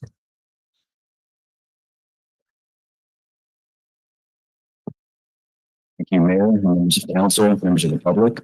My name is Nick Burgess. I'm the police chief here in Seaside. And today I'll be going over the first reading of the amendment potential for the municipal code and adding new sections to chapter 6.04. Essentially what the ordinance will outline, the draft ordinance that has been made public, is to require a spay and neuter for dogs and cats over the age of 6 months. It also allows for unaltered animal certification for exemptions of those who will not need to get their animals spayed or neutered. And it requires a breeding permit, which we do not have currently in our municipal code. So with that, I'll get started. Seaside has a high number of cats and dogs that breed irresponsibly. Overpopulation of cats and dogs leads to shelter surrenders, and some lead to them being euthanized. The city of Seaside incurs a majority of fees at the SPCA associated with surrenders in Seaside. For dogs and cats, we meaning the city of Seaside, but out of the police department's budget, we're charged $245 per cat per dog. And that's if we have a litter of cats that's found behind Chili's, which happens often, and there are 7 to 10 kittens. Each one of those, $245 when we take them to the SPCA if we can't find other options here locally. I do want to add the SPCA does a phenomenal job. They're a great partner for us. They have great care for the animals, but still this is a high cost to Seaside because of the breeding problem that we have here.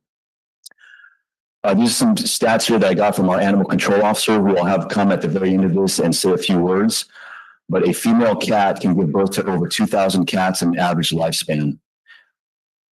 For the SPCA, about 32% of cats taken to their shelter are euthanized. And I just want to correct, in the staff report, I believe this says 70, and we were corrected by the SPCA. It's much closer to about 42% per their stats, which we still think is a very high number, even with all the hard work.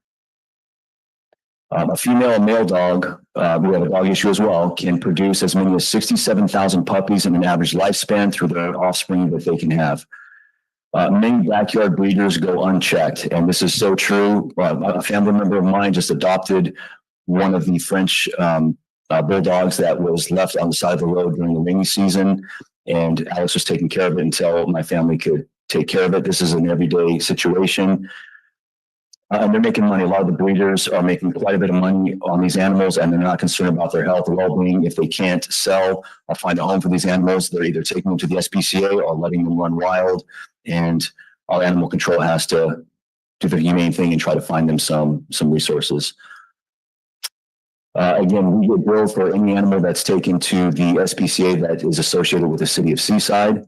And most importantly, dogs and cats are vulnerable to inhumane treatment, no adoptions, and being euthanized, as we've pointed out. Here's just a little brief breakdown of some of the costs, again, of what we're being charged. And it's a very common charge. These prices go up every year or so.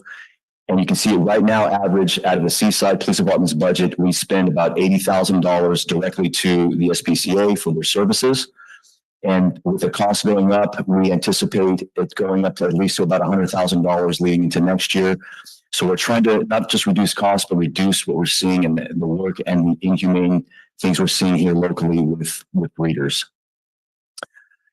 This ordinance will allow our animal control officer to investigate and enforce complaints. It will allow for City of Seaside to help reduce overpopulation and neglect and reduce some of those key points that I talked about. And with that, I'd like to call up our animal control officer, Alex Shelgren, and have him explain a little bit of why this is important and how we would enforce this ordinance if it's approved.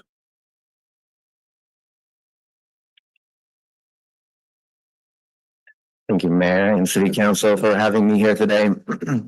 In terms of the importance of this ordinance, it would really allow me to have another tool in my tool belt to help the animals here in Seaside. Not only are these animals being bred as feral cats for people that are just want to see the kittens in the spring, and you know it's beautiful to see them, and they run over to a neighbor's house where they get turned into the SPCA. There's also a lot of things that I have seen that would really help improve the lives of the animals. A lot of people are just seeing dollar signs for these, as the chief was saying. You know, these animals, especially being bred right now, can cost quite a bit of money, $2,000 to $5,000, and people aren't caring about how they're being treated, if it's in good health or if it's in good genetics, but it's just, let's have them breed so we can get puppies that we can sell. We don't care if they have horrible hips. We don't care if they have horrible allergies. That will be the owner's problem. Well, the owner is probably not going to be able to afford all these and end up turning into the SPCA. So that is one of the biggest things for me, is improving the health of the animals, you know, as well as the cost to the city. I have started doing a lot of trapping throughout the city. I'm currently at 200 feral cats that I've caught since July 29th of 2023. So if about 50 of those were female and they were having a litters, that would be quite an expense that would be turned into the city. The way that we're going to be enforcing this is with patrolling. You can see, you know, an intact male dog, doing a lot of education, and we're going to do fix-it tickets. We don't want to punish our citizens, especially when we're first starting off. You guys had approved the funding for the SNP bus, allowing us to provide an affordable option for our citizens here. As well as I'm going to be using the SPCA records that indicate when people turn in puppies or kittens in certain areas. I'm currently already doing that for the kittens, trying to target areas that are hotspots for kittens. This breeding ordinance would allow me to do the same thing with animals. I have no problem with people breeding them. I just want to be done right and with the animals in mind. Thank you. Thank you. Any questions, Councilmember Garcia-Rozola? Thank you. I have questions. First and foremost, where did we get the numbers for a female and male dog can produce as many as 67,000? That is, so those numbers are the exponential growth. So it's not an individual female. So if you think about it as a female having offspring, and they're having offspring and not getting checked, they just continue to go and go and go. A great example that I can give for you for that, I actually had this year, I think it was 11 kittens and cats that we ended up spaying from First and Diverty, which we actually found out that she had been handing out kittens to her friends who lived inside Seaside. That we actually identified that some of the hotspots in Seaside were caused by people giving kittens to people that are unfixed that they just kept leaving outside. So we were actually able to backtrack and figure out who they'd given to them and be able to talk to them and by getting the animals fixed. Okay, thank you. What is the rise in percentages of feral cats that we've seen? I want percentage. Do you have a percentage number? Of how many feral cats there's in the city? And dogs as well.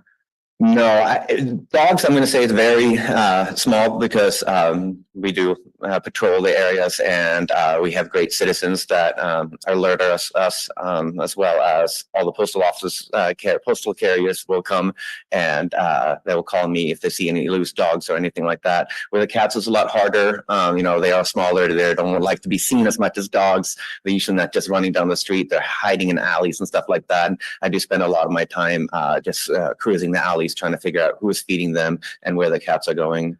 During these dark times, if you go down a lot of the alleys and you take a flashlight and just light it up, you'll see all these eyes light up and they're all cats.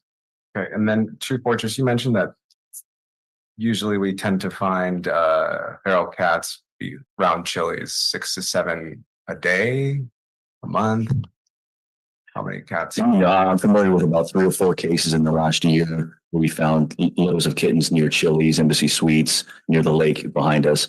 But they're pretty sporadic. Alex could speak to the other locations, but it's pretty widespread with the kittens and cats. And I think he mentioned there's about 200 feral cats that he's captured since June.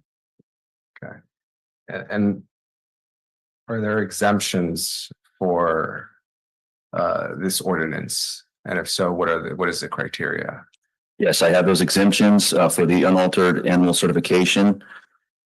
And they are that the owner has not had 2 or more violations of the chapter. The animal provided sufficient quantity of good and wholesome food and water. The animal is provided shelter that will allow the animal to stand up, turn around, etc. Clean area, exercise, and they have to have a breeding permit if they're going to be breeding.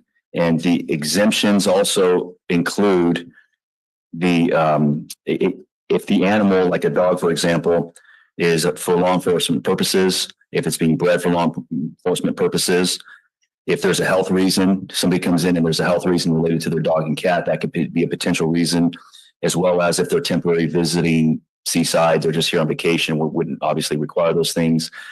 This ordinance also is very broad and also allows our animal control to help develop and manage a program. So there's opportunities for us to work with a lot of folks who may have other exemptions that aren't listed here. So we can work with them on other exemptions that are reasonable. And again, I've talked in depth with our animal control officer about this. Our goal isn't to be over forceful with mandates on spay and neuter. Our goal is to really minimize it through this ordinance, the breeding and the excessive things that we see. So as people come in that are responsible to the police department, we will be working with them, be very reasonable on exemptions that are reasonable, that we know aren't going to be widespread and bad for the animals. Enforcement, how is enforcement going to look like? So the enforcement is actually defined in the draft ordinance. And there's 2 criteria for it. Number 1 is the first time violation. And let me back up 1 step. The first thing, if this ordinance is passed, is communication education. We want to make sure we're getting the word out, educate the community. This ordinance is there, using our social media, using videos, using our city clerk's office. So that's the first and foremost thing. Secondarily is once this is in effect, the first, it's essentially a warning. It's something that we would give corrective notices to in writing, give them 30 days to correct the issue. Our animal control officer would follow up with that particular investigation. If it continues again, it could actually turn into a crime, could it turn into an infraction and or a misdemeanor, citations and things of that nature. Okay. I had a question. I'm blanking out right now. We're talking about enforcement, 30-day. When we are providing a fix-it ticket, would there be any type of resources provided to the resident? How are we, or are we just giving them a ticket and just say fix on your own? You want to speak to that? Yeah. So I have a variety of different available resources for people. As I mentioned earlier, the SNP bus does come now once a month. If they have gotten tickets, I have spoken with SNP bus that they will give priority to people who have received tickets to help them out. Also, with getting the tickets, if for some reason they're not able to get into SPCA, who also has discounted space and spay and neuters for animals for the city of Seaside. If they don't have the time to get into it, it's something that I'm completely lenient with. You know, if we set the 30 days, hey, you have 30 days to do it, and they call me and say, hey, the veterinarians are busy, which happens all the time. We have a huge shortage of veterinarians here on the peninsula. So it'd be understandable that it might take a little bit longer, but I would be willing to, extend out these things just to make sure that people have the time to do it, not to make any stress on the citizens or anything like that regarding that. Gotcha. So just to confirm, we're thinking about we're talking about an extension, right? The constituent can come in and say, yeah, okay, exactly. Perfect. As of now, I think those are my questions. Thank you. Anyone else, Mayor Pro Tem?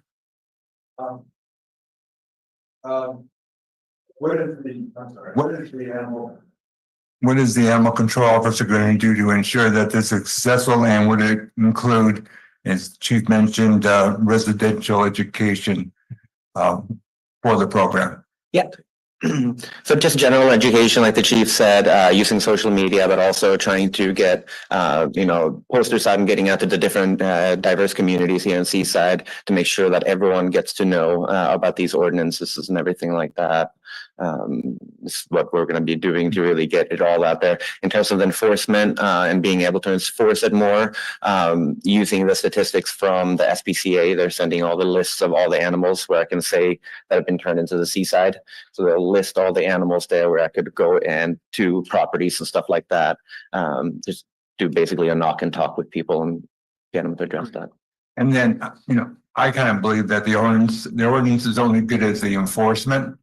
So as a tool for your tool belt as such, are you confident or feel reasonably sure that you can enforce if this is approved? Yes. As I said, I don't think this is a silver bullet. It's not going to fix everything, but it is, as I said, just another tool for me. We have tried the education route, which, it does help a little bit, but a lot of people, they will still say, oh, I have a male and a female. I just keep them separated. They'll dig through a door to get to that. I'm a female, so. Just the last question, and I think the chief mentioned, you said the fees were going up to potentially cost up to $100,000 a year. With any luck, by reducing or helping reduce this issue, is it possible we can hold that on, because the money that we spend here for spring could be used for, I don't know, a police car or whatever it be.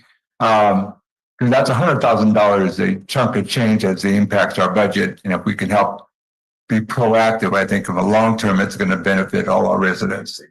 Is that absolutely? That is definitely part of the mindset of this ordinance, is to be responsible with our finances. Thank you. Anyone, Councilmember Miller? Thank you, Chief. I actually had some financial questions regarding this. Do we have an amount of how much a breeding permit might cost? No, not at this moment. We have not decided that. Depending on the fee schedules and stuff like that, that's not something that I'm aware of what to charge and stuff like that. I would need the assistance of you or the finance department to see what would be. Oh, excuse me. Yeah, so we don't have anything specifically set in terms of a number. I want something that is serious enough for people that can make from a litter of 5, $2,000 a litter. If they can make $10,000 off of a litter, and they have to pay $100 fine. Right. That's the problem. So there has to be a balance there. And that's something that I wanted to discuss with, everyone, basically, to get a good understanding of it, something that is fair, but still stiff enough that people will not want to just pay it. I understand. Thank you for that. And in the draft ordinance, it refers to the Director of Animal Control. Is that you or is that the chief? That's you. Yeah. Perfect. And the one and only. Thank you. And regarding if you have a litter, you have a breeding license, and you sell the animals, that's subject to sales tax here in the city of Seaside? That is not really my department, but that is one of the things that I've always asked myself. There's a lot of breeders that, they claim that they're making $40,000 to $50,000. Some are saying that they make that like every litter, and that's all tax free. So with my help being able to identify them, then yes, that's something that I think should be probably including a business permit, from the city side of it. Because I'm thinking it could offset some of the amount of money that we're paying to the SPCA if we're continuing to pay them more and more every year. And if you drop 200 at 245, you've saved the city almost $50,000. So thank you very much for your service. Currently have 8 kittens at my house that are getting ready to get fixed and adopted out as soon as they make weight. Excellent. That's all, Mr. Mayor. Anyone else? We'll take it out to public comments open. Members of the public in the chamber, please approach the podium. Members of the public on Zoom, please use the raise your hand feature or dial *9 if you're calling from a phone. Good evening. My name is Nadia Matrosova Khalil. I have been a resident and homeowner in the city of Seaside for 7 years. I am also a professional pet stylist and was able to start my career here, and in that time have become well acquainted with some of the issues that local pet owners face. The issue of how to manage the influx of stray dogs and cats in our city is a complex one and will require a complex solution. That being said, this proposed mandatory spay and neuter ordinance is not the appropriate solution with how it is currently being presented.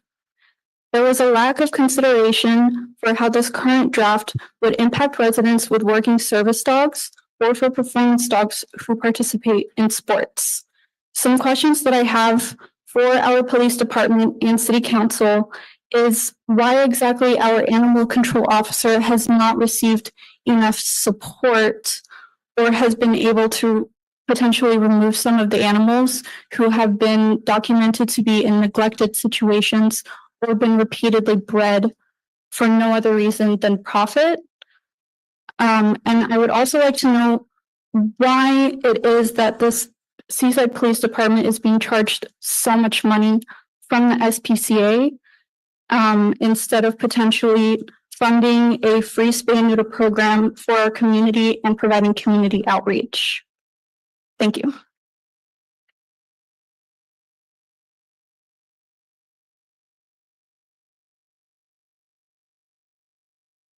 Hello, my name is Nicole Johnson, and I'm a resident 55 years, same house.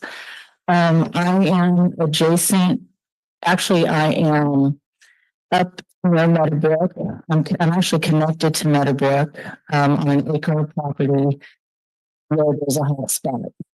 I myself trap and get cats and kittens fixed with my own money through the SNP bus, which I appreciate them and you guys bringing them here monthly. I am for these ordinance, and I just wanted to let you guys know that.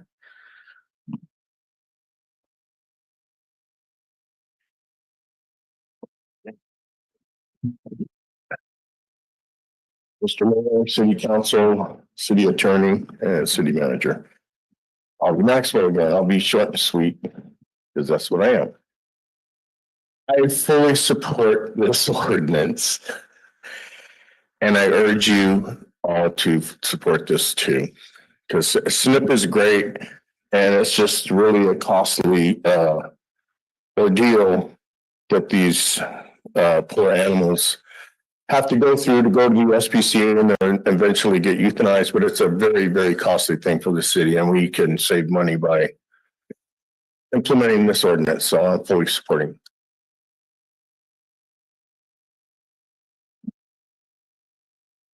Hi, Linda Cunningham, member of the homeless committee, but here speaking as a person and a cat trapper.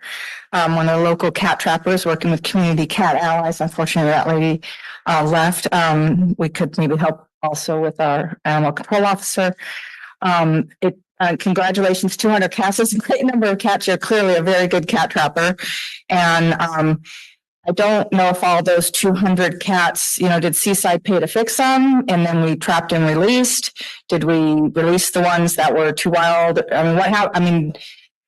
we spent a lot of money on those 200 cats. We fixed them and we returned them, or we surrendered them, and that was 200. I mean, it's just a lot of money.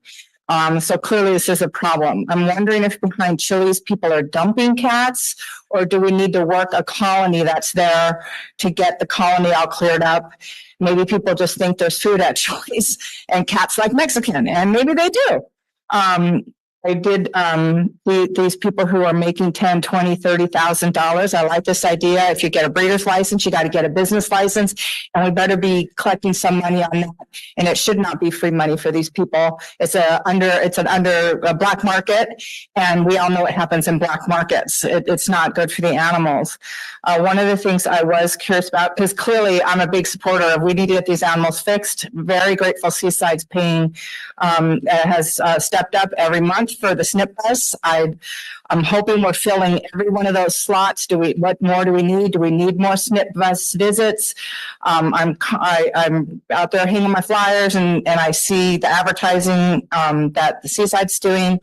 And I'm wondering if the SPCA can supply us with a list of repeat offenders, people who are repeatedly dumping the puppies that they can't sell because their little French bulldogs aren't cute enough, or whatever it is, that they couldn't sell them all. You know, they sold some, they're dumping others. I'm not sure if we have any cat breeders, but I also I just don't know if we can get that list so we can figure out who's got this behavior of repeat offending, because it's my understanding that if this budget blows up to $200,000, the city of Seaside is going to have to pay SPCA $200,000. If it's $500,000 in 5 years, we have to pay that, because we have to pay that fee, and they are raising their prices. So I'm a support of this ordinance. I'm not sure about the service dogs and show dogs. Usually those people are, restrictive breeders. They're not breeding as many puppies as possible. I don't know enough about that. And again, thank you guys for your consideration. And again, congratulations, 200 cats.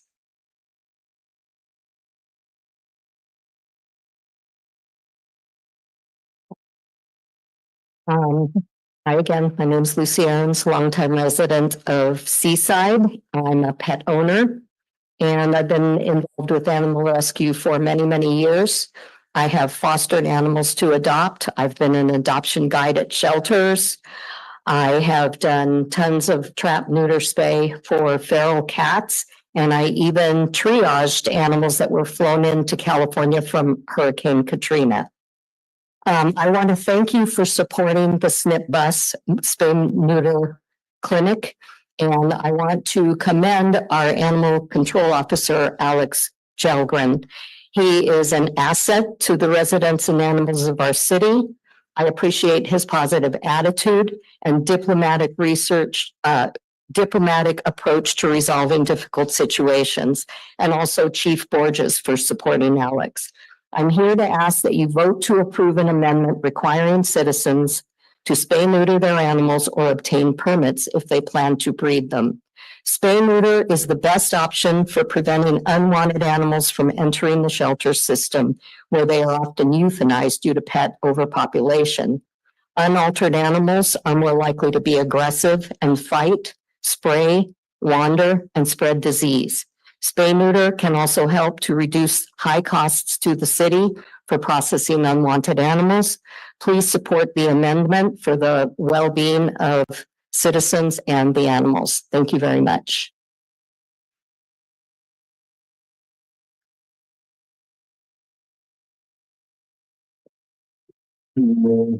Council. My name is Dennis Alexander, a longtime resident, longtime volunteer, and former reserve police officer with the city. And I have to apologize. I had to step off for a second during the chief's presentation, so I may have missed it. But I'm wondering, since if a breeder, if it gets to the point where a breeder is ticketed,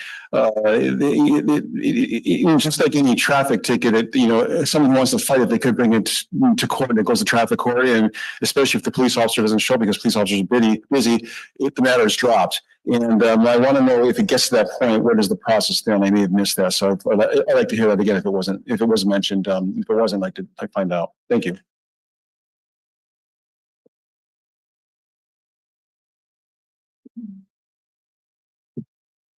Hi, my name is Catherine Packard, and I'm a 25-year resident of Seaside. I'm a strong advocate for responsible pet ownership, and I'm here to express my full support for this proposed amendment. I think it'll have an immediate effect and lasting benefits for our community. All the points, the benefits have been mentioned already. I just appreciate the excellent animal control services that provided by Officer Alex Calgren and the city's support of the SNP bus program. These will help residents comply with the new requirements. So I just urge you to please adopt the recommendation. Thank you.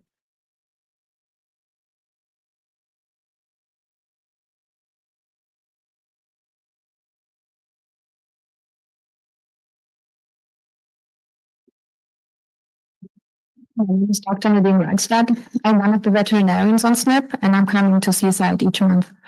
Spaying and neutering are crucial. I think we mentioned that already.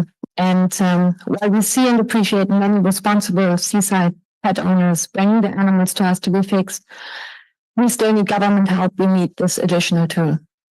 So there are too many pet owners out there who do not want to spay and neuter the animals for a variety of reasons.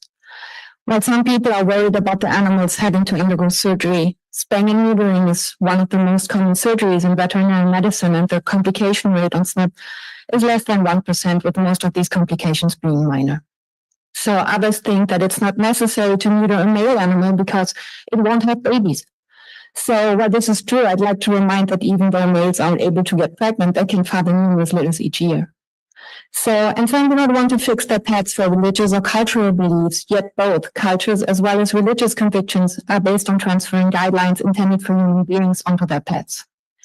I cherish liberty, religious freedom, cultural diversity, and at the same time, I see shelters full of dogs and cats, puppies and kittens, waiting for a small chance to find a home, but too many are being euthanized on a daily basis.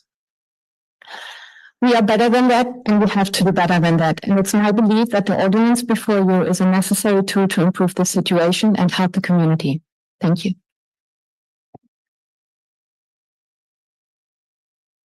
Good evening, Mayor and City Council. I live at the top of Seaside. My name's Paula, and I have now become the proud owner of 7 feral kittens, cats that were abandoned by a homeowner that was evicted. I take care of them. Thank goodness Alex had already had them all spayed and neutered. I get up every morning. I have my own pets. They get fed before mine.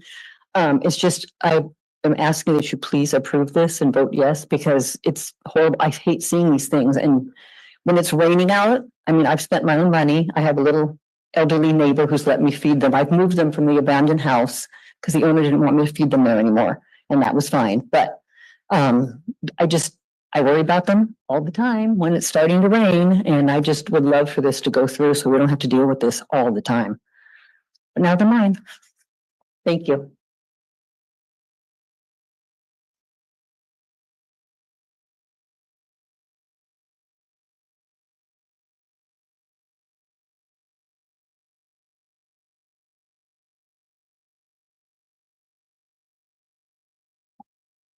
We did have a few speech, but after hearing some of the questions, I'm going to address some of these issues that have come up. First of all, animal overpopulation in our county and in our city is at an all-time high. Euthanasia rates are also at an all-time high. Some of these rates are shielded by something that is called euthanasia only request, only surrender request euthanasia. When someone puts that down as the reason for euthanasia in our shelters, they don't have to track those animals getting euthanized.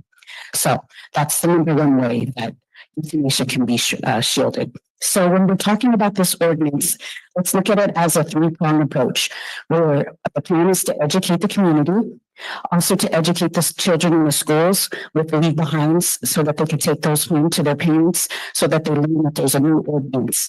This will teach them about the importance of spay and neuter and why we need to spay and neuter. We're recommending a $2,000 breeding license. Kern County, this is the rate that they listed for the breeding license. In addition to the 3-pronged approach, we plan to do a marketing campaign.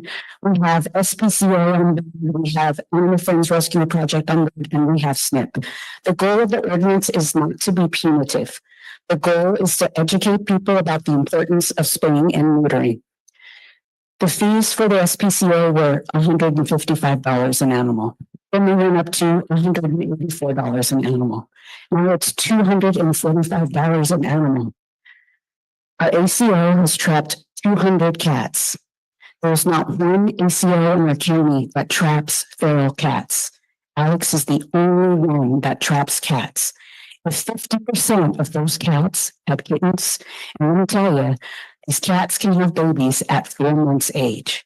4 months old, they can have babies.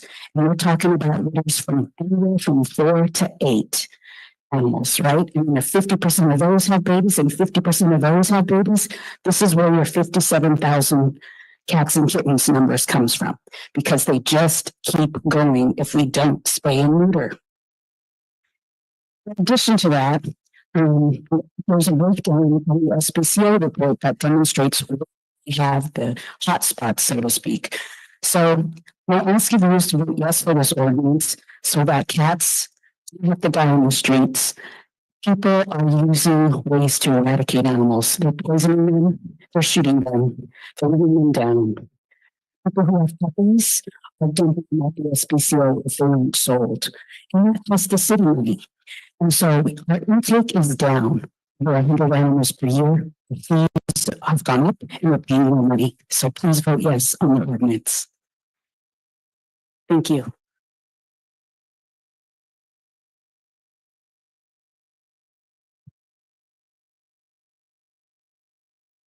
Good evening. I'm Kathy Schramm, and I have had the pleasure of living in Seaside for the last 7 years. I wholeheartedly support the introduction of this ordinance and support and encourage City Council to approve it. I'm not going to repeat the benefits of the spay and neuter ordinance that have already been stated. I'm really proud of our police department and animal control officer. I just feel that by having a reduction in the number of unwanted and homeless cats and dogs, that we're creating a safer environment for both people and animals and a positive and responsible community. Thank you.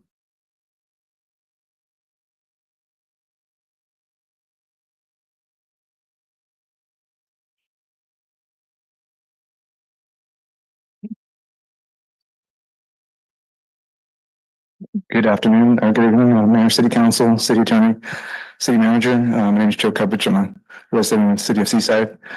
And I support this ordinance. I'm a pet owner. But one of the things that stands out to me is that every morning, I guess I might actually live near a hotspot and didn't know it. And I understand we're talking about different hotspots and some properties in the community that might have hotspots with fleas. So I'm thinking about a particular property that I live near that has had problems. Every morning about sunrise, this apartment complex has about 8 units, and I hear about 10 dogs howl in sync. I have 2 cats. One of them is a hybrid. It's a what do you call it? A Himalayan, or it's a real hybrid cat, beautiful cat. But he still has his business. He comes through the dog door every morning swinging, and he eats breakfast. I feed him 3 times a day. Another cat called Clubber. He's an old cat, and he comes in. So I provide, some housing for him, and I feed him every day. And so, this is what happens over time. So I don't need to go into all the different statistics that those before me have stated. But what did come to mind when I heard Chief Borges speak is what stuck out is when he said, we make sure that the animal has enough room to stand up and turn around. So I kind of look at this issue like cannabis. We want, quality, not quantity. So with this quality, if we prove this, maybe, we provide the tools necessary for, with these breeders, for example, to do, unannounced visits. If you're going to hit them with a fine, hit them hard, hit them so hard that they want to tell everybody in the community how hard they're hit. And, these animals, if they're breeders, I know nothing about this business, but if they're breeding and, they're making money on this, if they're flipping these animals, kind of like, you know, a neighbor in an apartment that's flipping cars, leaving no room for the other residents. If he's selling these animals the way this guy's selling cars, maybe you can track the sale the way that DMV would have paperwork to track the sale of an automobile. So when these breeders are coming in and they're selling these animals, maybe we'll put a tracking mechanism in place.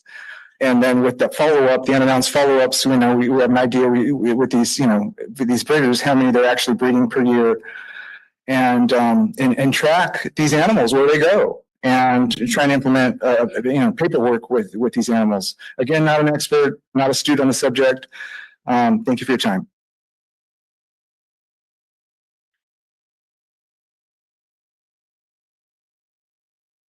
Susan Scavone, you now have the floor to make your public comment. Thank you. Good evening, Mayor and Council and staff.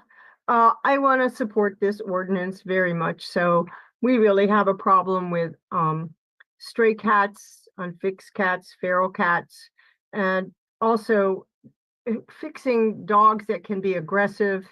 And we don't need to breed animals. I mean, I'm sorry, but that should be regulated. It should not be an unregulated situation. So I totally support this. And I want to give 5 gold stars to Alex. He's currently working with me on a situation with some cats in the neighborhood. And I also have a cat that was a community cat that was run off from another colony of cats. So there's a real need for this type of situation, and you'd like to have people just voluntarily want to fix their cats and dogs so that they have a better life without fighting and huge veterinary bills. Every time my cat has had a fight with another cat coming in the yard, that's a huge expense to have to bear. And the more cats, the more fights. And we really need to address this situation. And I really appreciate having Alex on board and the police department's effort in this regard. And I really just want to support that. So thank you very much for bringing this forward. And we're pioneers, so let's go with this one too. People need to be responsible pet owners. And I'm not punitive, but I do think there ought to be ways for them to get there. So if this is something that folks can't seem to do, and it's creating such a community problem, then I think you need to have a law that requires us to do that. Thank you. Thank you for your comments. Carla Lobo, you now have the floor to make your public comment. Thank you. As a responsible pet owner, which I don't even consider any of my pets as pets, they're service animals. I've worked for years with Stanford Medical, not only to breed, but to train up service animals. So when we talk about there's going to be punitive damages against breeders that are not only helping our community here locally, but at large, outside of California, outside of the United States, it's concerning. One, because we're talking about property rights and personal choice. I kept hearing a lot of, oh, I don't believe in punitive damages, but that's exactly what this ordinance does. Can we talk about what other alternatives have been done from the inception of Alex coming into this position? Because let's not forget, we didn't have anyone in this position. So I'd like to know, one, who recommended this ordinance change? Was it Alex, or was it alternative individuals that came in and said, hey, this is the best outcome and the best recourse to deal with this? I say property rights and personal choice because residents may view pets as personal property and believe that that decision regarding spading, neutering, and breeding should fall under their discretion. Forcing medical procedures on animals could be seen as overreaching, as it limits owners' autonomy. Same way as we decide to tell women how to run their own body, no autonomy. Now, as we may look to the future of changing this ordinance, I'm all for it. Because if we've exercised every avenue in order to educate, inform, and take active action to prevent the overpopulation of animals, we still need to consider, have we done that? Alex has been in his position a year, probably less. So when we think about punitive damages, that's exactly what will happen here.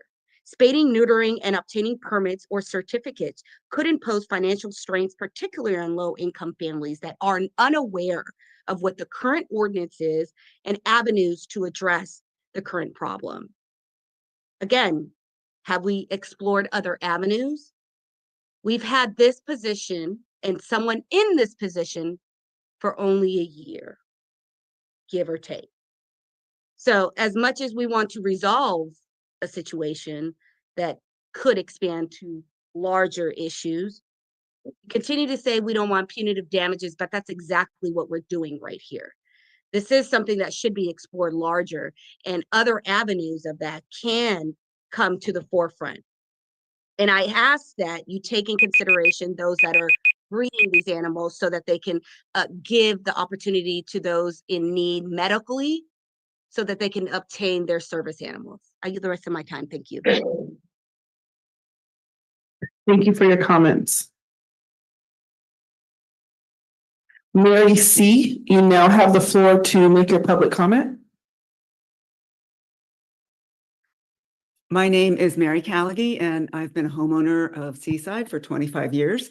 I've volunteered for local animal rescue groups for the past 20 years and have adopted several animals. I fully support this proposal for mandatory spay-neuter.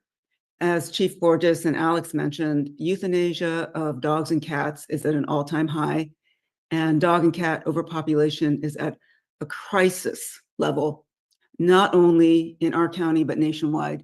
The shelters are consistently way over capacity and must euthanize to make room for new animal intakes every single day.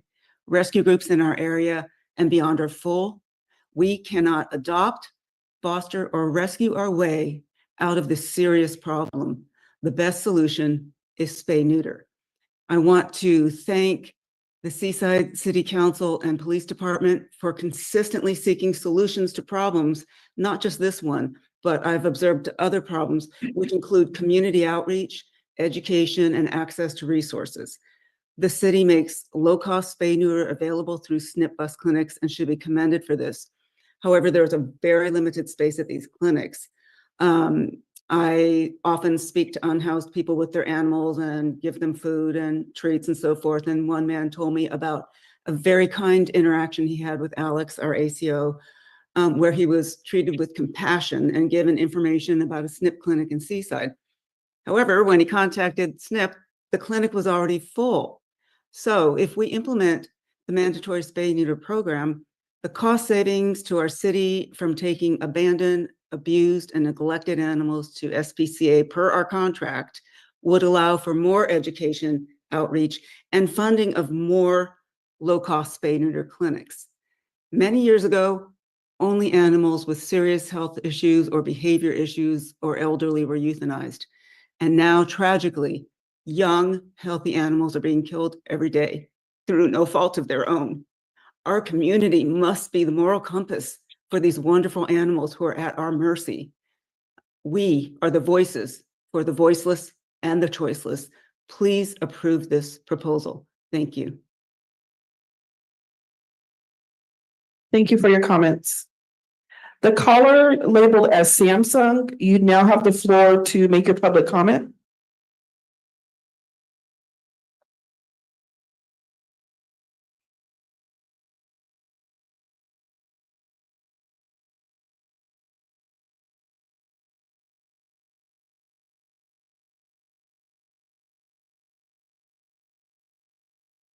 If you're calling from, you now have the floor to make your public comment. Hello, my name is Ronnie Monta. I've been a resident of Seaside for 58 years. And I've been in my house for 26 of those years. I am a pet owner of 4 dogs and 2 cats. Currently, I do believe in this ordinance, and I think that it would be a good thing for us. I would like to say hello to Mayor Oglesby, the City Council, and fellow community members. I'd like to discuss the crucial issue that affects us all, responsible pet ownership and breeding practices.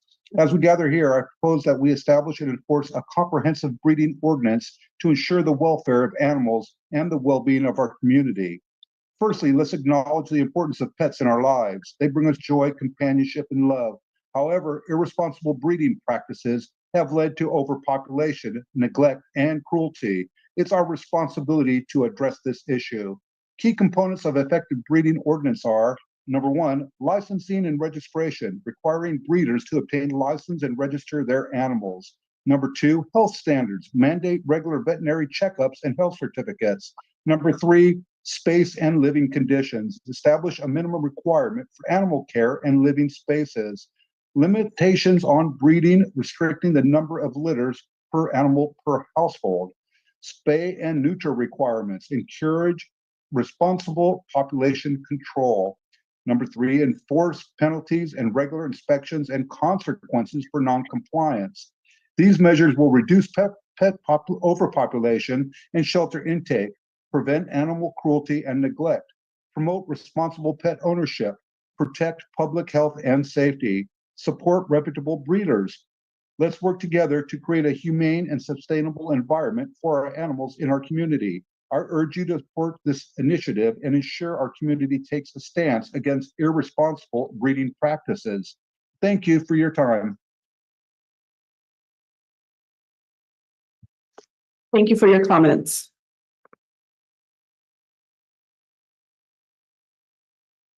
Mayor, at this time, no other members of the public have come forward to make public comment.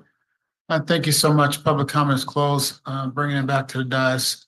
What is the will of the council? Make a motion to support 8B. Second. Is it properly moved and second? Are there any questions, comments? Councilmember Miller. Yeah, I just had a couple of questions in a statement. And one of my questions is, I forgot to ask earlier, I asked of the ACO, if that's okay. Yes. Yes, okay. My question is, how many other places, or how common is it for cities and municipalities such as ours to have an ordinance such as this? So we would be the first ones here in Monterey County to have an ordinance like this. Riverside in Southern California already has one. There's a few different ones throughout California that have these and have seen good results. They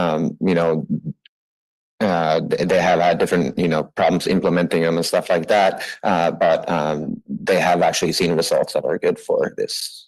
Thank you. So there are municipalities within the state that have these kind of ordinances. Yes. Thank you very much. That was all. Thank you. And then my comments were that, one of the things about this issue is that it was said in the public comment is dogs and cats can't come down here and talk to us, tell us what they want. And so it's our job to speak for the voiceless. And I think it's really, really important. The city is extremely lucky to have SNP here servicing our city. I was actually contacted by another council member up in Sacramento area and he asked me to put him in touch with the SNP, and SNP said that they couldn't service his city. And it was because SNP's limited services, but they come into our city once a month. So we are beyond lucky to have them here and to service our city at a low cost spay and neuter. To give the tools to our ACO is extremely important to me. My area in particular is full of cats, and one of the speakers lives close to me and spoke to the issue here in my neighborhood. As you know, I have two dogs, and they bark continuously at cats walking around on our streets, and having a tool to control that I see as really, really important. So on that, I again fully support this motion. Thank you, Mr. Mayor. No problem. Anyone else? I just make a couple of comments. It only makes sense to try to get a handle on this. At the end of the day, it's the taxpayers that's paying this money for someone else's actions and lack of actions. And so at the end of the day, this is about saving taxpayers' dollars. You can come in where you want to come in. I'm talking for dogs, I'm talking for cats, I'm talking for the people to take care of them. But the whole city, every person that lives here, that's their $245 that's going to euthanize these animals that are out there. And we don't want that to happen. So how do you stop it?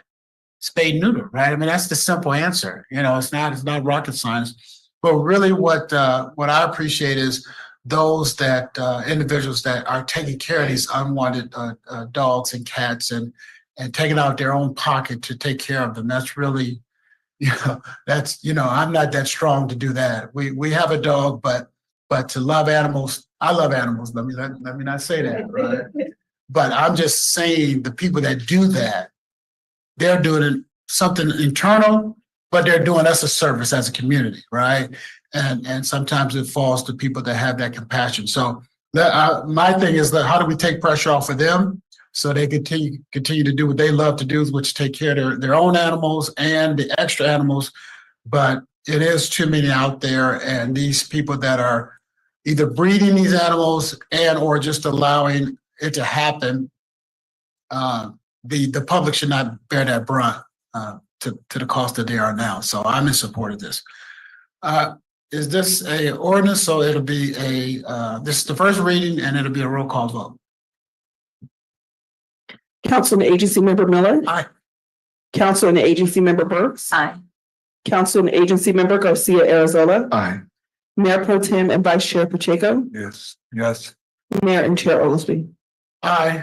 Your motion passes 5-0. Thank you.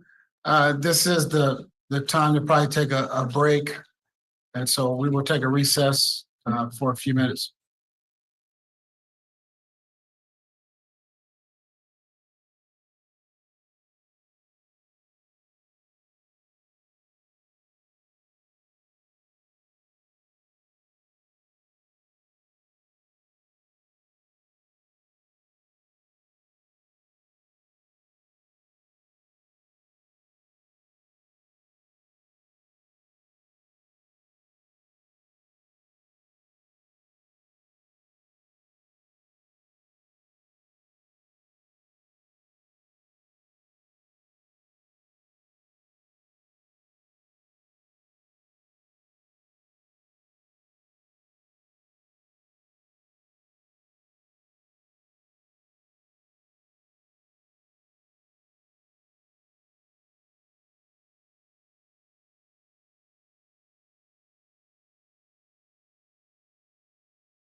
I will come out with a recess. We'll back up our Thursday, November 7th, 2024 meeting on item number 9, business item A, adopt a resolution approving the updated City of Seaside's emergency operation plan. City manager.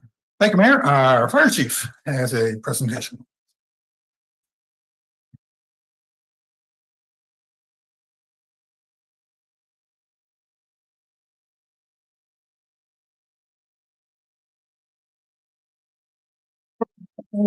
City Council, members of the public, city staff, Mary Gutierrez, Fire Chief for the City of Seaside. And tonight, I'm going to present a brief overview of the City of Seaside Emergency Operations Plan. And I'll also make a recommendation that City Council adopt a resolution approving the updated City of Seaside Emergency Operations Plan. The operations plan, it describes the city's emergency organization, policies, procedures. The plan is a 100-page document, similar to this here. It was part of the packet with specific plans and objectives. The plan is updated in accordance with the National Fire Protection Association, also known as NFPA standards 1600 and 1660. Those standards define emergency continuity and crisis management, preparedness, response, and recovery. The National Commission on Terrorist Attacks upon the United States, the 9/11 Commission, recognized NFPA 1600 as our national preparedness standard. The goal is to provide a plan that ensures a safe environment for our community before, during, and after an emergency. Seaside Municipal Code 2.40.030. It defines the City of Seaside Emergency Disaster Council. The council consists of the mayor, who's the chairman, the city manager, who's the director of emergency services and the vice chairman, the fire chief, who is the assistant director, and that's per an ordinance number 999 adopted in 2011. And all the department heads and our directors are chiefs of emergencies, also per ordinance 999. The disaster council membership's assignments may only be changed by a resolution of the city council per that ordinance. So tonight I also want to talk a little bit about our 2022 local hazard mitigation plan, which is part of this plan. In 2022, the City of Seaside participated in an update with Monterey County hazard mitigation. The county plan is discussed in this operations plan briefly. Each city in California is required to prepare one and update every 5 years. Monterey County's plan was approved by the California Office of Emergency Services, OES, and the Federal Emergency Management Agency, FEMA. The City of Seaside, we have our own annex in there. It's very specific to our community and the hazards that are presented here. And the plan was adopted by our council in July of 2023. The plan is necessary for our city to be eligible for pre- and post-disaster mitigation funding from FEMA. We don't have a plan in place and we don't have this operations plan. We're not eligible for funding. Our plan hasn't been in place in the last 10 years or so, and we've been a recipient of funds from FEMA many times. The City of Seaside Emergency Operations Centers, we have 2 of them. The City Council and department heads will be notified in an event of emergency of a significant capacity. They will be provided the type of the emergency and the reporting location. The City of Seaside has a joint emergency operations center with CSUMB, Sand City, Marina, and Delray Oaks. We have a joint emergency operations center. We meet quarterly with all those cities. If we have an actual emergency that's significant, we need all those agencies to come together because it will probably impact all of us. And if we don't have enough staff members, it will help to staff that emergency operations center with other employees from other cities. Our emergency operations center is called the Monterey Peninsula Regional Emergency Operations Center, better known as the MPRECC. Some of our city council this year were part of an emergency planning operation that we had there. We train at least once a year, typically 3 times a year, and we try to bring in our city council and all our staff. There are two locations. We do have two. It's important that we have a backup one. Both are confidential. They won't be confidential to our city staff and our council. Once we move forward with the plan, they are defined and the addresses are inside of our plan. But those addresses are not public. They need to be private. And the County of Monterey, I just want to talk a little bit about Genesis. It's a new emergency alert system that was just adopted last year. Our residents can still sign up at Emergency Alert Monterey County for emergency notifications.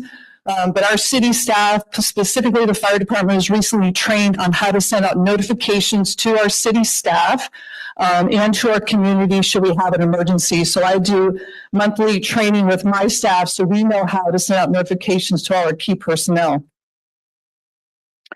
Emergency Operations Plan has checklists. This is important for our council and for all of our directors. The checklist define roles and responsibilities for each city personnel, and that includes our mayor and council, our city manager, our city attorney, our fire department, finance, police, public works and engineering, building, recreation, human resources, and risk management. Every single department in the city has a very, very specific role within emergency operations when we have a significant event. And the checklist inside here just define what your responsibilities are and will help our council with that as well. So that's a very brief overview of a 100-page document. I've put 6 months of work into this to make sure that it was very clean and readable and presentable for our council. So in closing, I'm asking our council to adopt a resolution approving the updated City of Seaside Emergency Operations Plan, and I'm available for any questions.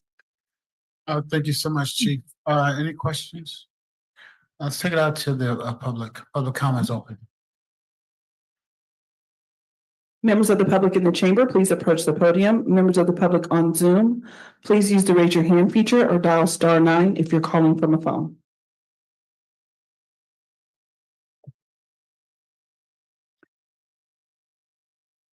Caller Lobo, you now have the floor to make your public comment. Thank you. My question is, though you stated that the Emergency Operations Center is not public, what is one or is it multiple locations of the Emergency Operations Center? It's not listed in the document that was presented tonight or in the adjacent attachments. What updates have been done since the 2022 plan? Can you specifically state what updates have been done within this particular plan that is being asked to be approved? What are the roles and define each of the departments? What exactly roles do they have? Specifically when we're talking about city employees, does this consider overtime? Would this be considered overtime if there was an emergency? What in the 6 months work plan, what was the updates that were done within the last 10 years in the current plan that we're seeing tonight? And how often is this plan updated? Is this only done when county updates their emergency plan and it is accepted by the state? Or is this ongoing idolized item that is done frequently? I yield the rest of my time. Thank you for your comments. Members of the public in the chamber, please approach the podium. Members of the public on Zoom, please use your raise your hand feature or dial *9 if you're calling from a phone.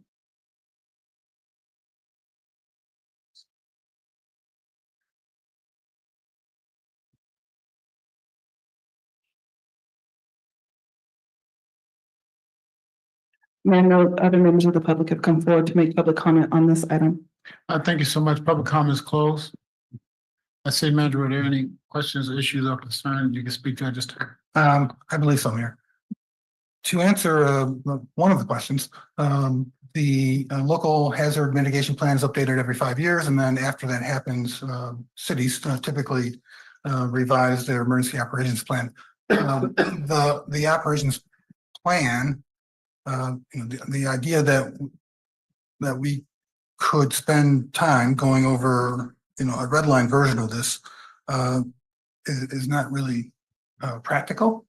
The plan is in is in the council packet. It's a public document. You're happy to, anyone can read every word of it. The parts that are linked out are the locations of the emergency operations centers. There are two that we can avail ourselves of, and they're blanked out for security reasons. So we shouldn't tell where we're going to meet at to respond to security emergencies. Right. Right. And so, we did not present a red line version for really practical reasons and for readability reasons. No, I think that's fine. This is a public document, except for the security whiteouts, blackouts as they call them. Other than that, anybody in the public can read it to find out how we are going to respond during an emergency event. It's pretty straightforward. To have staff go back and say they changed this word from and to the and we to us and them to they, and update it from 5-6 years ago. That may be a bit much for right here. The object is, as far as staff is concerned, the chief of police and the chief of fire and the city manager, and of course our legal team and the department heads have a good understanding on our response to emergencies. Is this a good plan that they presented to us? That's a question for the council. I know the council read the document in its entirety. So if there's any questions from the council or concerns, or just want to highlight some responses. Anybody? Can I make a motion to adopt 9A? Second. It's been probably moved in second. I do have a couple comments on the question. I went to Monterey Bay Area Defense Alliance breakfast a couple of days ago, and it's been hot. It's been a hot issue about. I think everybody should know we do have a couple of military bases and military missions here on the Central Coast, particularly here on the peninsula. And one of the concerns that was shared by our chair, Fred Mueller, is the possibility of bad actors trying to interrupt the electrical grid. And so that's something we should be thinking about. That's something I would like for the council to ensure that the city manager is taking actions to put us in the best place to understand the repercussions of that and how do we fit in. Because more than likely, that's something that the government is worried about.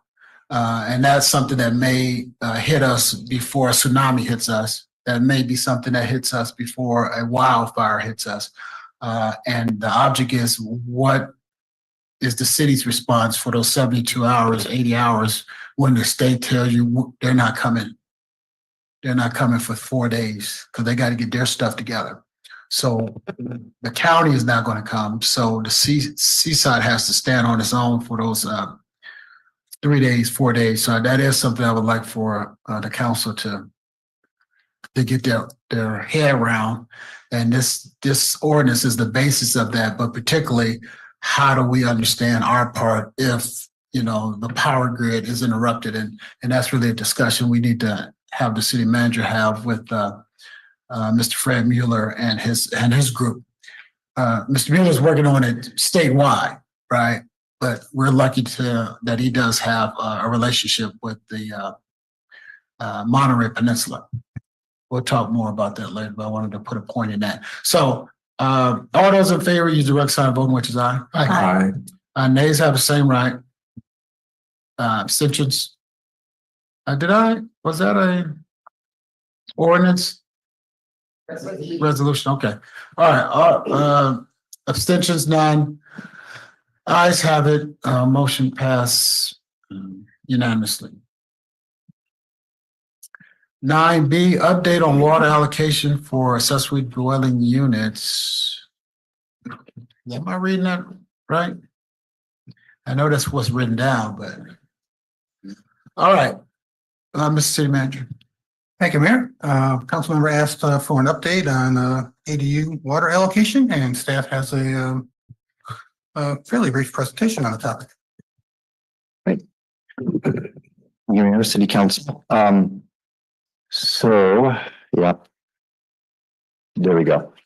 So yeah, this is in response to the request by Councilmember Garcia Rozola a few meetings ago. Just as a quick reminder, accessory dwelling units are essentially the residential units that are built on the same parcel as other residential units, such as a single family home. They're allowed under state law. In many ways, we're required to comply, and we're compelled under that law to follow these certain rules. They're viewed as a way to reduce the impacts of California's housing crisis. In 2020, the City Council allocated 5 acre-feet of water to support the construction of ADUs within the city of Seaside. And from that date until the end of June of 2022, applications were coming in and were promised to receive water. At the end of June 2022, because it was unknown how much water had been promised, staff did a cutoff at that point and said that there were no more applications would be accepted that would be promised water.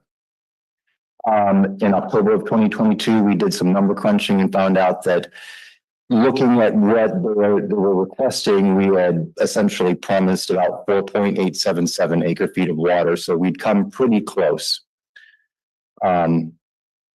Just to step away from the water and look at kind of the big picture for ADUs since 2020, there's been 143 ADUs have been constructed. And when I say finalized, what that means is that the building permits have been issued, they've been inspected, and the term final is something, it essentially means that all the inspections have been passed and they've been given a certificate of occupancy. So 143 have been finalized, 44 have building permits issued and are still under construction, and we have 35 ADUs within the permitting process. Swinging back to water. So we're talking about the CalAm service area. We have 3 water districts, Marina Coast, Seaside Municipal, and CalAm, and they all have their own rules. The 5 acre feet pertains to the CalAm service area, and that is where most of the projects are occurring. And I'm happy to answer questions on the other 2, but my presentation is focused on CalAm, which is essentially the yellow area. You can see the city limits of the city of Seaside here. So it's essentially most of Seaside proper, with the exception of some properties up on the hill that are Seaside Muni. Seaside Highlands is in Marina Coast, as is Fort Ord. So as of October 24th, and this is constantly changing every day, for the ADUs that have received a water allocation, 82 have been finalized using about 2.579 acre feet, and AFY means acre feet per year. 21 ADUs have building permits and are still under construction or possibly haven't started construction yet. And we still have 13 ADUs where they were submitted prior to that cutoff in 2022, but they're still going through the permitting process. And I just want to briefly say that the way that it works is that if someone submits a building permit application, it gets reviewed and staff will then provide comments. And they then have a 6-month time period to come back in and resubmit new plans. And then those plans, if those are not ready to go, then we provide comments again, and that starts the 6-month time period over again. And that 6-month time period can be extended up to 1 year at the discretion of the building official, which is a long way of saying that it can take a very long time if applicants are not coming back in right away. It can take a very long time for these to work their way through the system if there is not a level of urgency on behalf of the applicants. So that is a big part of the reason why there's 13 ADUs still in permitting. Taking those into account, so we expect that those would use about 0.46 acre feet, hasn't been allocated yet, but that's what we're expecting. That means that we've used about 3.768 acre feet per year in reserve status. And the reason that that used to be 4.877 and is now 3.768 is because over the past 2 years, permits have been falling off. And so we now have about 1.232 acre feet per year of water remaining that has not been spoken for at this point. So when the city stopped accepting new applications, staff created a water wait list, which essentially someone came in, they said, hey, I want to build an ADU. Can I build an ADU? And we said, well, there's no water, but if you would like information later on, you can put your name on the wait list. And that's what they did. That wait list is now over 100 people long. On average, ADUs use about 0.033 acre feet per year. So with the 1.232 acre feet that we have remaining, that's enough water for, depending on how much water it needs, 25 to 40 ADUs could be built using that. We have that contact information from the wait list. We have reached out with a survey to the people on that wait list, and we're asking them various questions regarding, are they still planning on moving forward? How far they're along in the process? Are they planning on using the pre-designed plans the city developed? Do they live on the property, or are they living someplace else? And part of the challenge is that the reason we don't just start at the top of the wait list and say like, okay, you're first on the wait list. Let's see if we can give you the water first, is because right now it's taking, I talked to somebody the other day, they're almost done with their plans for an ADU and they started getting the plans done in February. So it is taking a long time to get plans drawn up. So if we just start at the top of the list, they might go and try to get the plans drawn up and get through the process partly, and then find out that, well, we don't really have the financing, and then it doesn't work out. But now we're 4 months later, and they may not tell us. And it's a very, very cumbersome way to try to move through the list. And I'm going to come back to this, just a little bit. But first, I want to talk a little bit about water allocation generally. And this is, now I'm going to start getting to the water allocation part of your query. So the council allocates water within the CalAm service area to specific programs. In November of 2020, council divided up, it was then 33.549 acre feet per year is what the city had left at that point, among various categories, which I'll show you in a second. Currently, there's about 14.3418 remaining.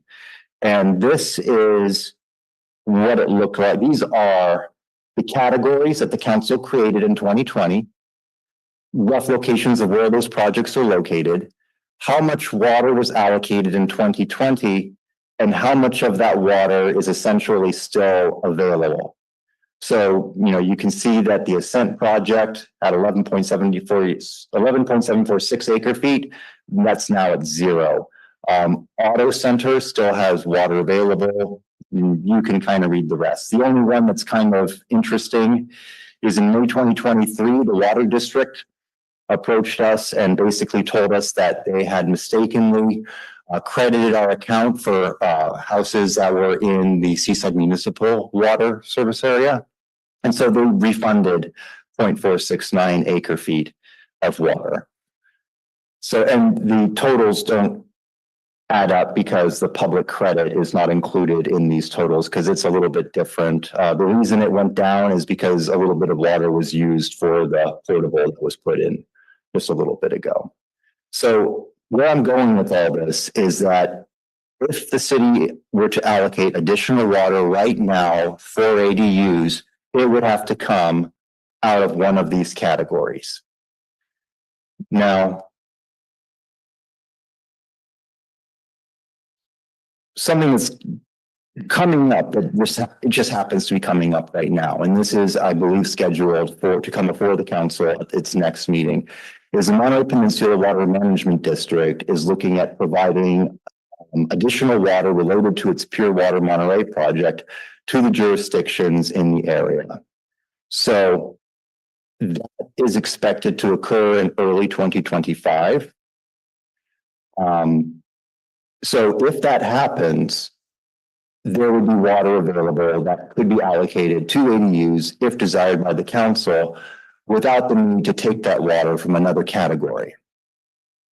As far as the need for the water, that is why I brought up how long it takes to get plans put together and how long it can take to, work through the building permit process, is that there is enough water right now that we could live off the wait list until more water becomes available.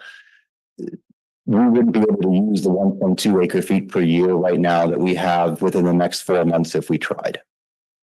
And so, as I mentioned, we've sent out surveys. We're going to try to figure out what are the most efficient ways that we can get the water out that we have available right now. And then we'll be looking for a more comprehensive overall strategy.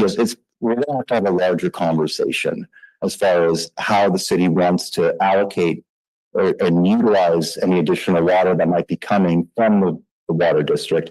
And that's going to be brought forward at the next meeting by the water district, and they'll have a lot more information at that point. So that's why staff's recommendation is that for the time being, we use the 1.2 acre feet we have remaining, allocate it, start distributing it to entities on the wait list in a method to be determined, and then revisit this issue in probably about 6 months and look at a more comprehensive program here. So that concludes staff's presentation. I'm happy to answer any questions that you might have. Thank you so much. Any questions? I do have a question, Mayor. Councilmember Garcia Zola. Thank you so much for the presentation.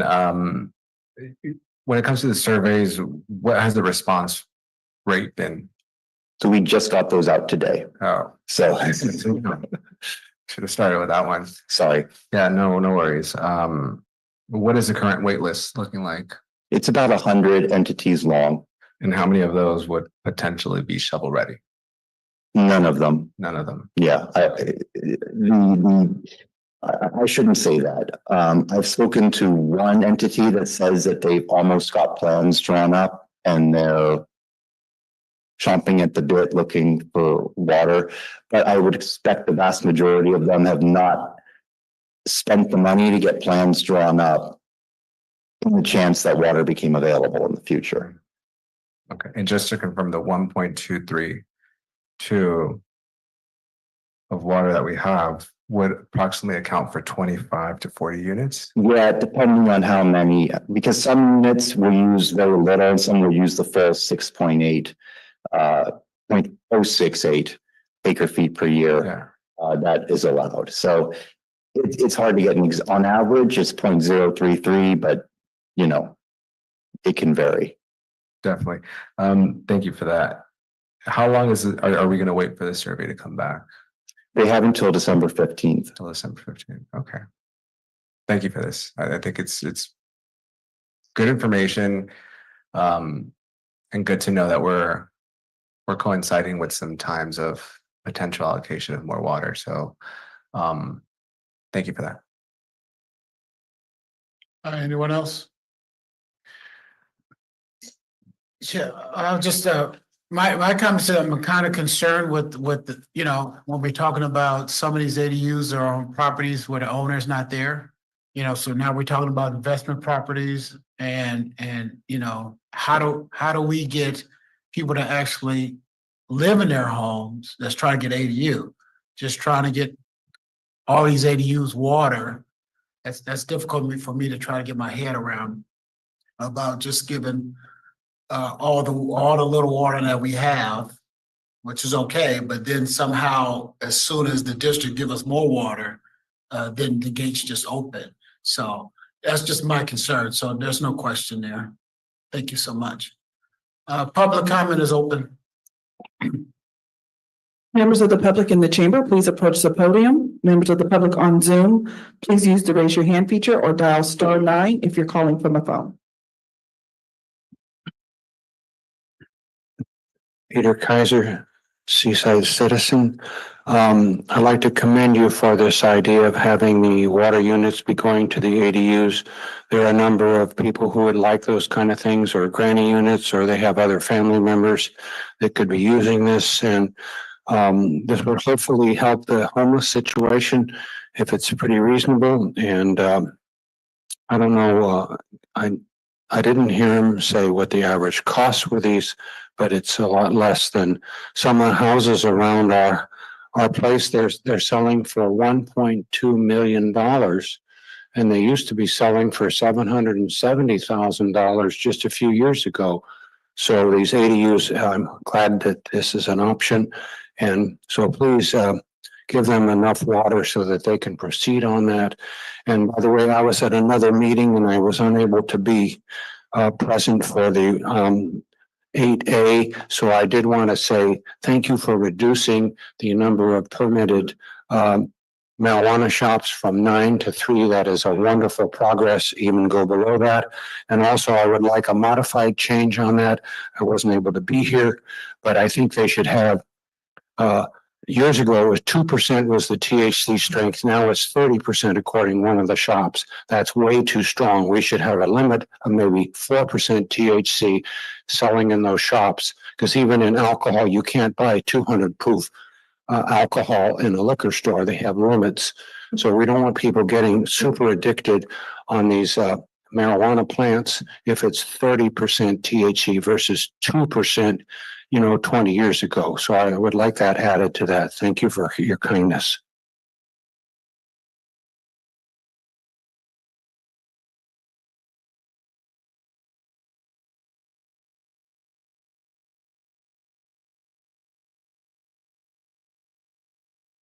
Hello, my name is Rudy Zuka. I'm one of the people that got sent a survey, so I actually really appreciate that you're looking at allocating a little bit more water. To me, it seems that we're trying to advocate building more housing. ADUs is a great way to do that, especially on existing properties. So it just kind of goes against that when you don't have water available, when you're not able to do it. So I think it's great if you're starting to look at that again. So I appreciate it.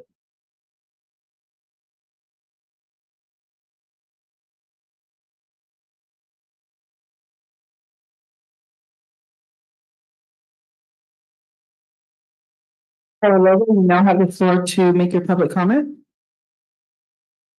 Thank you.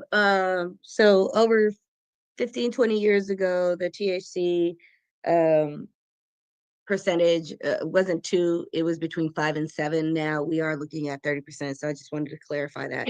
We're talking about allocation of water. Can you specifically say where that 5 acres of allocation of water is in the city of Seaside?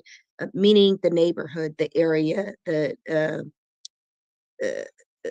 street names, whatever it may be, so that we can understand where that allocation is coming from when we talk about CalNAM. How many applications came into fruition of the 100 that did come in? The issuing of permits for applicants isn't the planning, it's the permitting process. I can tell you right now that in this year alone, Seaside had 1 out of the 2 ADUs that were approved in the state of California. And that was solely because of the permitting process, meaning the planning department has created barriers so ADUs do not come into fruition in our area. So when we talk about, we're trying to provide more housing, specifically affordable housing, our planning department is specifically deteriorating and making sure that ADU individuals that are willing to invest in our community do not pass that. It's not the planning area. It's the fact that they tell them one thing is wrong, but don't tell them the other 17 to 20 other areas that they have not met. It takes about 6 to 7 months to get the planning department to even come into a meeting to let you know that you are not in compliance of 1 to 15 to 20 areas that needs to come into compliance. And so a lot of these individuals that want to invest in our community, that are property owners, cannot do that because we have created barriers within our own city to prevent that. I also want to understand the planning department's area of concerns when we talk about water allocation. In the state, only 2 were approved, and one of them was from Seaside. What is the information of the water allocation? Again, what area? When we talk about planning, when plans are being constructed and they're being submitted to the city of Seaside, what areas are being targeted to make sure that other applicants understand that this applicant didn't meet this area, and they are informing the rest of our 100 applicants. 20 to 45 units, maybe. December 15th is the surveys coming back. I hope that that is made public in a city council meeting in the future. Thank you. Thank you for your comments. Mayor, at this time, no other members of the public have come forward to make public comment on this item. Thank you so much. Public comments closed. City Manager, are there any issues, questions, or concerns you can answer at this time? I believe I can, Mayor. If we can put the presentation back up and go to slide, the one with the map is probably best. One of the questions was, where are the ADUs being built in? And our planning director made it very clear that that the Cal-Am service area was the area that we were discussing, and that was the area in yellow. So that's really the bulk of what people generally call Seaside proper, the sort of historic area of Seaside. And then if we go to the slide prior to this, I guess I just don't understand the caller's question about there were only 2 units approved in the state and we had 1. We built, 143 have been constructed and finalized. 44 are in process. 35 are in the permitting process. I know from my prior stay here that we were a leader in the Central Coast of preparing of the city paying to create standard plans that people could use for ADUs, and we did that, and we're very happy to do that. And you can still go build one of our standard plans. So the city is enthusiastic about ADUs. And the real question that the council member asked was, we're enthusiastic about them. How do we get enough water to make sure that our enthusiasm results in even more projects than we built already, which is fairly substantial. Yeah, I'm not sure because I think I got 2 ADUs on my block myself, right? So the question is, they're out there. It's a whole bunch. I mean, if you can go back to the number, I mean, that's the reality right there. So Councilmember Garcia-Rosello, were there any remaining concerns or thoughts that you had on this? This is just an update, I believe, right? City Manager, just update.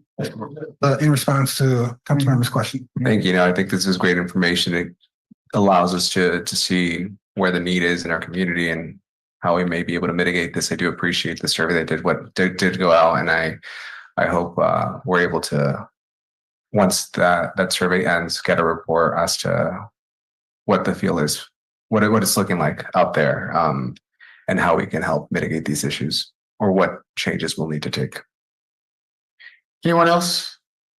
Definitely agree with that concept. It's just one thing that was coming from the water district is, don't allocate the water before you get it. So don't sit up there and allocate. And so, we talk about 100 on the list. We're not looking as though water is coming and that list will be fulfilled. We're going to get the water, and then we're going to make a decision on how we best move forward. But some water is coming, and I think you said some water is in there now, right? And I thought you said up to, the remaining water, what was again, how many? 1.232 acre. Well, how many could it do? 25 to 40. To 40, yeah, if they're on the minimum, but 25 to 40. And so as I sit here now, I don't see I don't see us not being able to do 100. But the point is, don't count your water credits until you get them. And we're having that report from the water district when on the 21st? I believe so. Yeah. And just, I want to thank the whole water management district for that. I'll thank them again on the 21st, but I just want to put it in the record. We appreciate what the hard work they're doing. All right, that was just an informational item update about what we're doing. And I want to just take another 15 seconds and just highlight what the city manager said. Is the city of Seaside has always been in the lead, creating and building these ADUs and allowing people to do as much ADU as possible when the state passed the law saying that they encourage us to do that. We allocated water. We bought underneath his leadership. We had architects draw up some.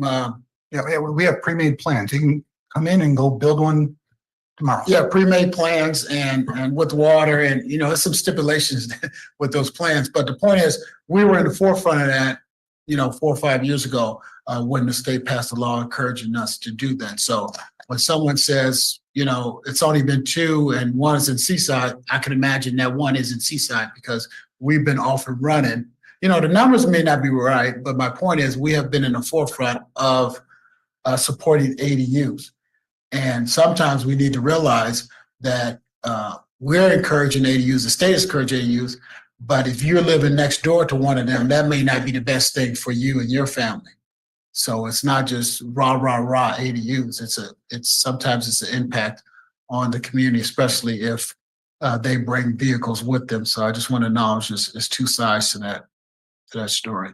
All right, let's go to 9C, adopt a resolution authorizing the closure of Broadway Avenue from Hillsdale to Alhambra Street for the Seaside Stars 3rd annual unveiling event on Saturday, November 16, 2024. City Manager. Thank you, Mayor. Our last presentation of the evening really just highlights what we're going to do on November 16th to encourage the council to close the streets, which I'm sure they will.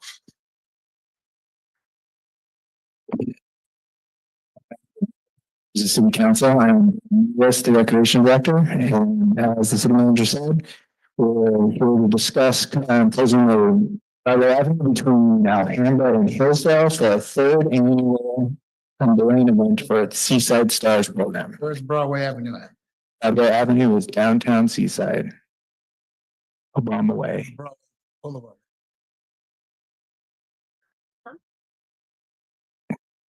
It's just me then. It's just me. Go ahead. All right, so just a little bit of background. Seaside Stars was approved by the council on February 2022. The goal is to honor those individuals here in Seaside to have a lasting contribution to the city. First class was honored in February of 2023 with 6, and second class was in March of 2024. We had 7. So if we look at this map here, we'll show the road closure. We are looking at closing block in between Alhambra and Hillsdale. The event location there is the Seaside Creates office. That's where we'll be holding, the old Seaside Creates office is where we'll be holding the event. You can see where the stars are located here on the map. That will be where the new ones will be put in. The blue ones just signify the title stars, the current title stars that we have in place. The plan is when we close the road, we will be keeping the intersections open on Alhambra and Hillsdale. So we're only going to be closing that center block. So we're trying to mitigate as much traffic issues on Broadway as possible. So we just want to invite the community to come on out to the annual celebration from 12:30 to 2:30 p.m. There will be a VIP reception for the honorees starting at 11:30, but the event itself will take place starting at 12:30. And a little bit about the details of the event. We'll have the reception from 11:30 to 12:30. From 12:30 to 1:30, we will have honoree reflections on the street. And then we will start the unveiling of the stars at 1:30 to 2:30. So there'll be a more detailed schedule for those that come in where you'll be able to meet specific stars when they unveil those stars at specific times. But we are really excited to be doing our third round here. And in my calculations, the weather does say sun. So I will knock on this wood right now, and looking forward to seeing everyone out there. And just want to put out there that the fourth class nomination period will open in March of 2025. So we want to make sure that anyone that submitted applications in the prior years, we want to see those applications again. We're going to have, we want more robust applications and really have the committee really have a good thought process when it comes to all those individuals that are deserved here in Seaside. And we're going to make sure we do a robust push to get as many applications as possible. And so for the action tonight, recommendation is to adopt a resolution to close the road so we can have our event on Saturday, November 16th. I'd be happy to answer any questions. Right. The council hasn't made a determination about how many stars are for next year, had they? No. Okay, I just want to be clear. So you're clear. Yep. Okay. And then could you go back to the little diagram? Yeah. So that's just the event is the tent is in between those two red lines. Correct. Yeah. Now I just want to make sure that we where's the chief of police at? Just want to make sure that you'll pass it on. But as we leave those areas, going to those stars to make sure we facilitate the safe passage, because some people walk in, some people may not be able to walk, but we want to make sure when people get to their stars, the traffic remembers there are pedestrians around. So just, work with the chief about that. Absolutely. Okay. Who has any questions, comments? Let's take it out to public comment. Members of the public in the chamber, please approach the podium. Members of the public on Zoom, please use the raise your hand feature or dial *9 if you're calling from a phone.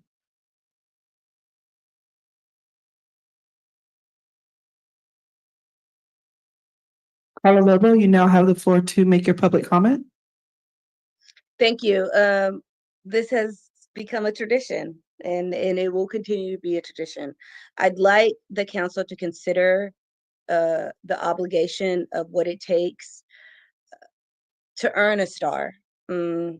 As we know, we have developers that come through Seaside all the time. We have individuals that invest into Seaside all the time. Those aren't the individuals that should be receiving stars. I don't care who they are. I don't care what the impact they've done in our community. It should come from the people that are on the ground, that are organizing to get these individuals to come to our city, to invest in our city.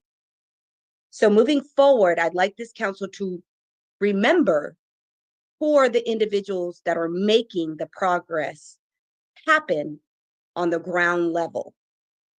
Because people can come from all over the world and invest in Seaside, doesn't mean that they contribute to the entire society of Seaside. So when we're talking about giving corporations, giving developers stars and recognition, like not only stars, but names on streets. Let's not forget that if somebody hasn't fulfilled a certain amount of time, they don't have the honor of getting a street name after them. And we had this happen previously with previous city employees.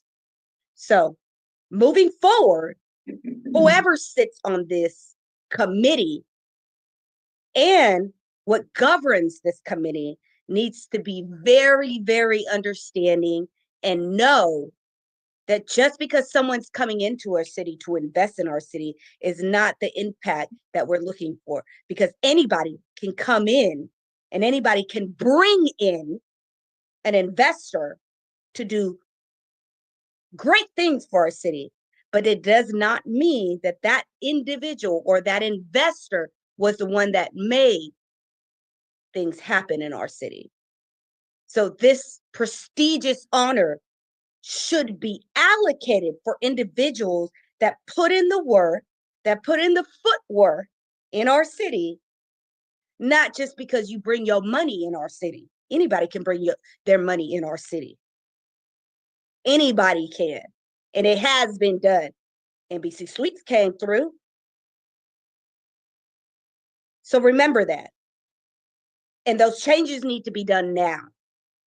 Because again, we may have somebody come in this upcoming year in 2025 that puts billions of money into our city. And now we're going to start giving them stars and street names. Let's consider that.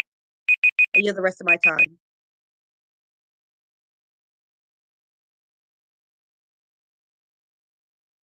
Thank you for your comments. Mayor, at this time, no other members of the public have come forward to make public comment on this item. Thank you. Public comments closed. Bringing it back to the dais, what is the will of the council? I'll make a motion to support 9C. Second. It's been properly moved to second. On the question, anybody got any questions? I'll just say two things. First of all, the only thing on the agenda is shutting down the street. That's the first thing. But I'm gonna speak up for the members of this council, or particularly the the Seaside Star Nomination Committee. Those are some of the most honorable people in this community. I'm not going to say all of them have decades, but I think the majority of them have at least 4 or 5 decades each in this community. They're honorable people. They worked hard to come up with decisions they made. You can agree with them, you can disagree with them, but let's not call into question their ethics or their ability to make a decision on behalf of the citizens of Seaside. They were asked to serve, they're serving, they did the best job they could. These are the names they came up with, and this council stands by it, and we appreciate their hard work. They're virtually an independent body, so I just want to put that in the ether. On the question, all those in favor use the correct sign voting, which is aye. Aye. Nays have the same right. Abstentions? Hearing none, ayes have it, motion carries unanimously. 10, item 10, council members' request. Are there any? I have one. Yeah, okay. Requesting a status report on citations issued for illegal fireworks for July of 24, and then plan for enforcement for New Year's Eve of 2024. I'm hoping this can get done by December of 2024, so that way. What was that again? I'm requesting a status report on the citations issued for illegal fireworks for July of 2024. That's one thing. And the plan for enforcement for New Year's Eve of 2024. That's two things, right? You can look at it that way. We could. put it on the- It's two different things, because you're gonna want to take action on one of them. Okay. That way staff understands clearly what you're asking. Anybody else? Councilmember Garcia-Rosallo.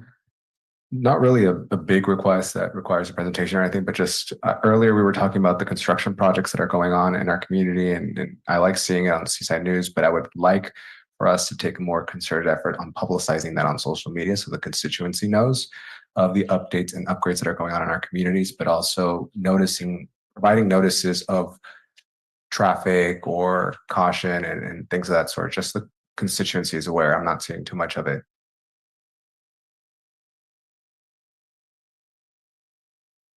Let me come back to that. Councilmember Miller. Yes, Mr. Mayor, earlier in the meeting, we had several speakers come in on the Seabreeze Apartments, and I was unclear if the city manager is going to move forward with the presentation, or I also heard the mayor say that maybe this would be down the road, but I just wanted to make sure that we're able to speak on that. That was my request. Thank you. Well, yeah, what he said was he'd be fine to give a presentation, right? But that's not going to be the day of the resolution of the issue. And so we can get people down here to say their piece, but they're working on it every day. So I don't want to just, that's just grandstanding. Have a presentation, have them come down here, put it on the agenda, and we listen. They want a resolution. We should be requesting him to find a solution and get it done. So he had already committed to putting it on the agenda, I thought. I thought you were clear earlier. Yes, it will be on the agenda. So going back to Councilman Garcia, so, I agree though 100%. I would think what we would need is a presentation on that very issue to lay out what does it mean to highlight those programs and what is the procedure for highlighting the programs and getting this information out. Because I think this might be like the second time you asked for that. So to get it done. So I would like to see what the city manager can come up with, like a checklist or something where, okay, it's on the newsreel. We had a presentation at the council about the update and the e-blasts went out. That way you guys can feel comfortable with that. It's like 5 or 6 things that are being done, right? So does that make sense?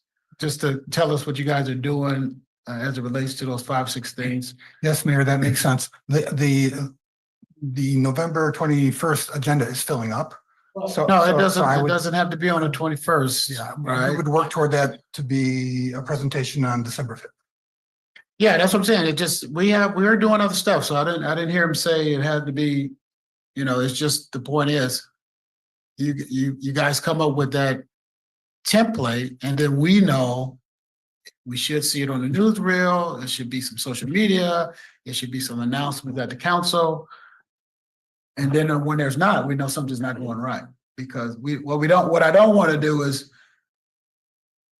every time we have to ask the same question.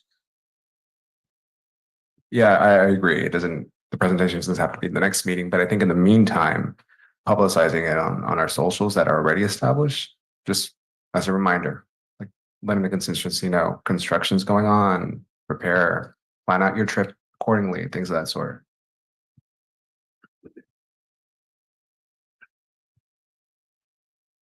Anyone else? Go ahead. Just a thought, and my request, if you just wanted to put it under the category of fireworks, just to make it simpler for everybody. I'm just trying to find a way to simplify it, if possible. Status of fireworks. I'm just trying to find a way to simplify it. It's fine, 2 things, but I'm just trying to be cooperative if I can.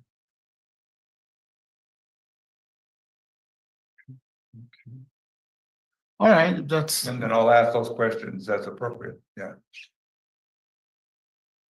You got anything else? No, thank you. Anybody else? Okay, those some good things. I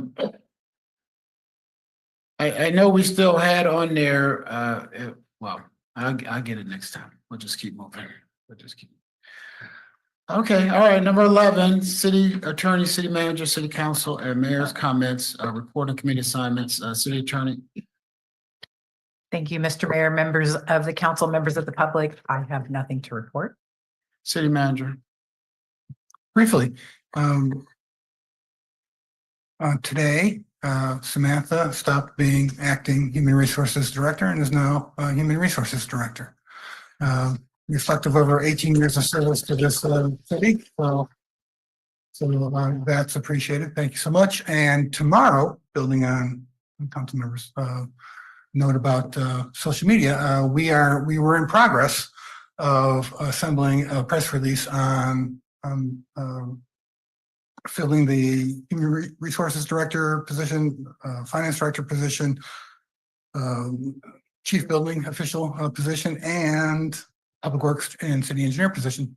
But the open door policy got in the way, and I had to entertain a prominent member of the community in my office for about half an hour. Nobody in the room now, but the point is, this team is coming up to speed. The appropriate people are being recognized for their prior service. And we're bringing new people in who are exceptionally well qualified. And I'm sure the staff is going to exceed every council expectation in the future. Thank you. Councilmember Miller. Thank you, Mr. Mayor. It's been a while since we've met, so I have a few things on my list.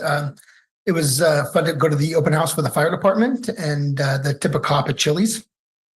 Also, the Seaside birthday, we were all there and singing. The judge is still out for who was the best singer, but also the Pachetti had a wonderful dog park, harvest festival.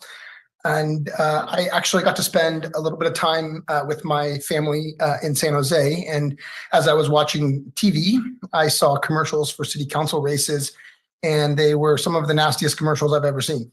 And they attacked each other and they threw mud at each other. And the best part about living in Seaside and being on the Seaside City Council is we don't do that here. And the three people that won this election, congratulations to you. Your campaigns were really well ran. I watched all of you and I'm very proud of the results. You guys did a very good job. And in Seaside, we all work together. And so I leave it at that. And thank you very much. Look forward to serving with you guys. And congratulations on your election. Thank you, Councilmember Burks. I was able to be part of the 70th birthday, and I think the best part was being in here with our community members that have been here for over 20 to 50 years and learning about their history and how they're here and what they've done and how they've had so many great opportunities because of being part of the city of Seaside. I was part of the Halloween Bonanza. So that was fun to see families having some safe time. And we were actually surprised to see how many people were out in the community trick-or-treating this year. So that was a definite happy increase. And then I participated in my AMP quarterly meeting, but no major things to share about that. Councilmember Garcia. Thank you. Wonderful events throughout since the last time we met. I definitely attended the fire department open house. Wonderful event. It was very sunny. Community showed out. I liked seeing the young ones in their fire costumes. And when I asked them, I was like, "Where'd you get the?" "Oh no, we just dressed up because we wanted to come to this event." And they look forward to it every year.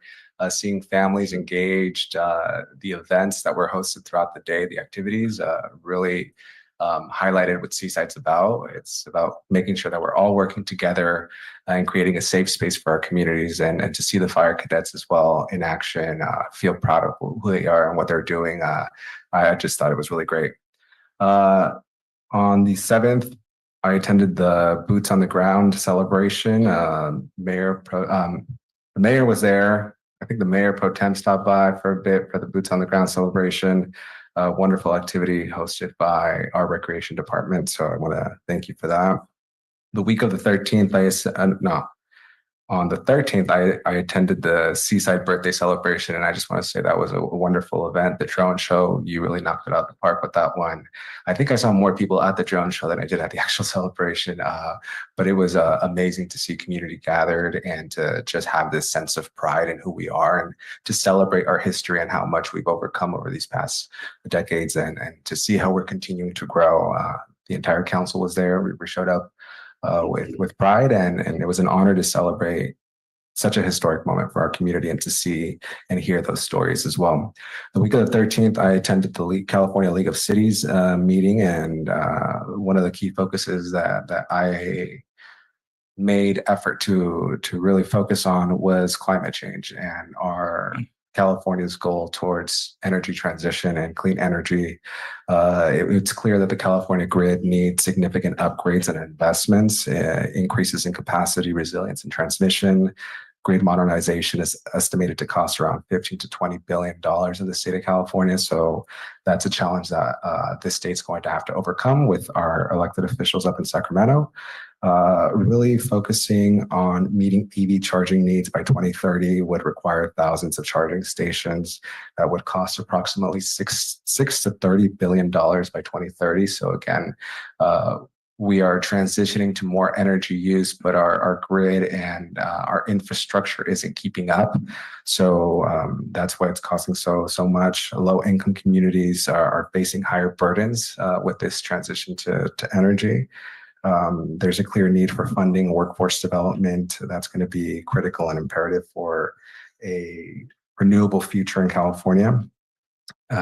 Just some of the key points that I learned at California League of Cities. It was a great time to connect with other elected officials throughout the state. The mayor was there also, and it was a great learning experience for us. And I know this environmental policy that I focused on at California League of Cities is helping us here locally and how we're going to be addressing these issues. I know the Central Coast is currently facing the burden of power shutoffs unannounced and how that's affecting businesses, homes, and people that require electricity for health reasons as well. So trying to figure out how we can make some modernizations or upgrades via our climate action adaptation plan is going to be essential here. On November 2nd, I attended Palenque Arts Day of the Dead event alongside the mayor. Wonderful event. I'm not sure how many people were at that event, but I know it was at max capacity because people were standing on the sidelines watching this event. Kiddos showed up. It was great. And I think an emotional event to see how many people showed up to honor their loved ones that have now passed away and to feel a sense of community in Seaside. It was a great event. So I want to shout out Palenque Arts for their great work out there. On the 31st, I attended the Halloween Bonanza alongside Mayor Pro Tem, Mayor and Rita. I think Mayor Pro Tem won best costume of the night that night. And I didn't even recognize him when he walked in, but great event. People showed out. Rita and I, Councilmember Burks, were giving away candy, and we stopped by the haunted house as well, which I know our staff put a lot of work into that, and it was a great little event. So I'm very proud of what we do. On election, as you know, we are currently projected to look like we're going to be serving for another 4 years. So election day was a huge success. I just want to thank everybody for a clean campaign. I think we ran a great season. I'm very proud of everybody that came out to vote. I'm very proud of all the campaigns and the volunteers that helped on certain campaigns as well. So I'm looking forward to these next 4 years, looking forward to the progress of our community working together. I think that's going to be a critical component. This term of mine, working together with my colleagues and ensuring that we continue building a stronger Seaside, that we continue focusing on the needs of our communities, more than anything, putting Seaside residents first. So thank you, everybody. And just that finalizes my report. Mayor Pro Tem. Thank you. I attended the Monterey Peninsula Regional Park District meeting. The staff and the committee are working hard to complete the permit process with a wide range of agencies. They are on schedule to begin the cooperative grant and make the park a peninsula gym. I think we all attended the fire department open house. The event's always educational and family fun. It's really nice to see the police and the fire departments working together along with peninsula agencies, all with the same goal and same purpose, and that's always a good thing. Halloween event, as mentioned, is always fun, and the goal being to keep kids off the streets in a safe environment. And I think that has a history of doing that, and I think it's really vital for us to continue that path. I attended the Boys and Girls annual youth scholarship dinner. They were recognized young people from Mount Seaside and Salinas that are contributing, provided scholarships for those young people, and it was a real full house.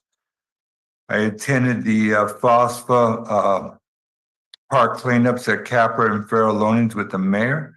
FOSFA continues to be a coordinating factor in making sure our parks on Saturdays and throughout are clean and the neighborhoods enhanced. I think that's a valuable tool. The dog park festival, Becky Stolfer and her team presents a wonderful event for the community. I imagine about 200 to 300 people were out there, plus their dogs, and the costume contest and the fundraising for the park improvements is always appreciated, and everybody seemed to have a real nice time. Just lastly, as Councilman Garcia mentioned, I won't say this eloquently, but I just want to thank the residents for their trust in us, their support of us, and their belief that we're trying to do the right thing to move Seaside forward. I know all of us work very hard. Also wanted to thank the candidates that were competing in the competition, not competition, but the candidacies. And it's a real struggle. It's a lot of hard work, and I appreciate all they did to try to move Seaside forward. And I think they'll continue to that, and mostly on behalf of myself, and hopefully I'm sure the council, just their trust and support and belief in that we're doing the right thing and moving our city forward to the best we can and working hard to do that. That's it. Thank you, Mayor. Thank you. Yes, of course. Go ahead, council member. One last thing I want to mention, just a shout out to Police Chief Borges and your team for making sure, and I saw the press release that came out and the media alert, the people that you did catch for a shooting in our city. It was quick response, turnaround time was amazing, and I think that's a testament to your leadership, but also our priority to reducing crime in the city of Seaside and making sure that that holds no place here in our city. So thank you for that. Yeah, and I guess I'll start off there. I did want to make similar comments. I want to thank the chief, but going back to what you said, Councilmember Garcia-Arzola, it's our commitment to providing all the resources that are necessary. You know, we have to get a city manager and the chief all the resources they need to combat, violence in our community. And the chief has a commitment to, what is the chief, something like not in Seaside or something like that. So, and people, they do these things, and then within a matter of time, 9 times out of 10, they're caught. And I would say for the other 1%, the chief has a commitment, him and his team has a commitment. Well, we're still going to track you down eventually, right? And so we appreciate him and his team for that. I'm just going to try to breeze through this stuff pretty quickly here. I do want to thank the fire chief and the police and the fire department for their open house. I got there kind of late. I was at another meeting, but they did a wonderful job. The kids and the young and the families really like to be able to understand what is going on at the fire station. And so we appreciate our firefighters for doing that. The 70th birthday was wonderful. Well done by the rec and their staff and the whole city team. Kids love being out there. Family love being out there. So I want to recognize the birthday. And then, of course, the drone show was outstanding. And what I tell people now is, we're trying to think, the council's trying to think, how do we do it next year? But where is it at? It's not as easy as just as people may think. It's not as easy as just ordering it and paying for it. There's a lot of logistics involved, but I want people to know we are thinking that through and how do we do something in the coming year for their enjoyment. The Day of the Dead, wonderfully done by Planky Arts. We appreciate them and that event allowing people to remember their loved ones in a ceremonial way. Attended the Boots on the Ground. I think that was led by Mr. Ted Black. What we're trying to do is have the city really recognize those nonprofits and individuals that have been in the fight for preventing youth violence for the last 10, 12, 15 years. Every day, those people are involved in that, and that was a celebration of them. And they call that having your boots on the ground to prevent youth violence. So we appreciate what they're doing. Went over to the Board of Supervisors meeting, and I believe Councilmember Miller was there, and we both spoke on the importance of the county building, that new county service building on the site of the current county service building.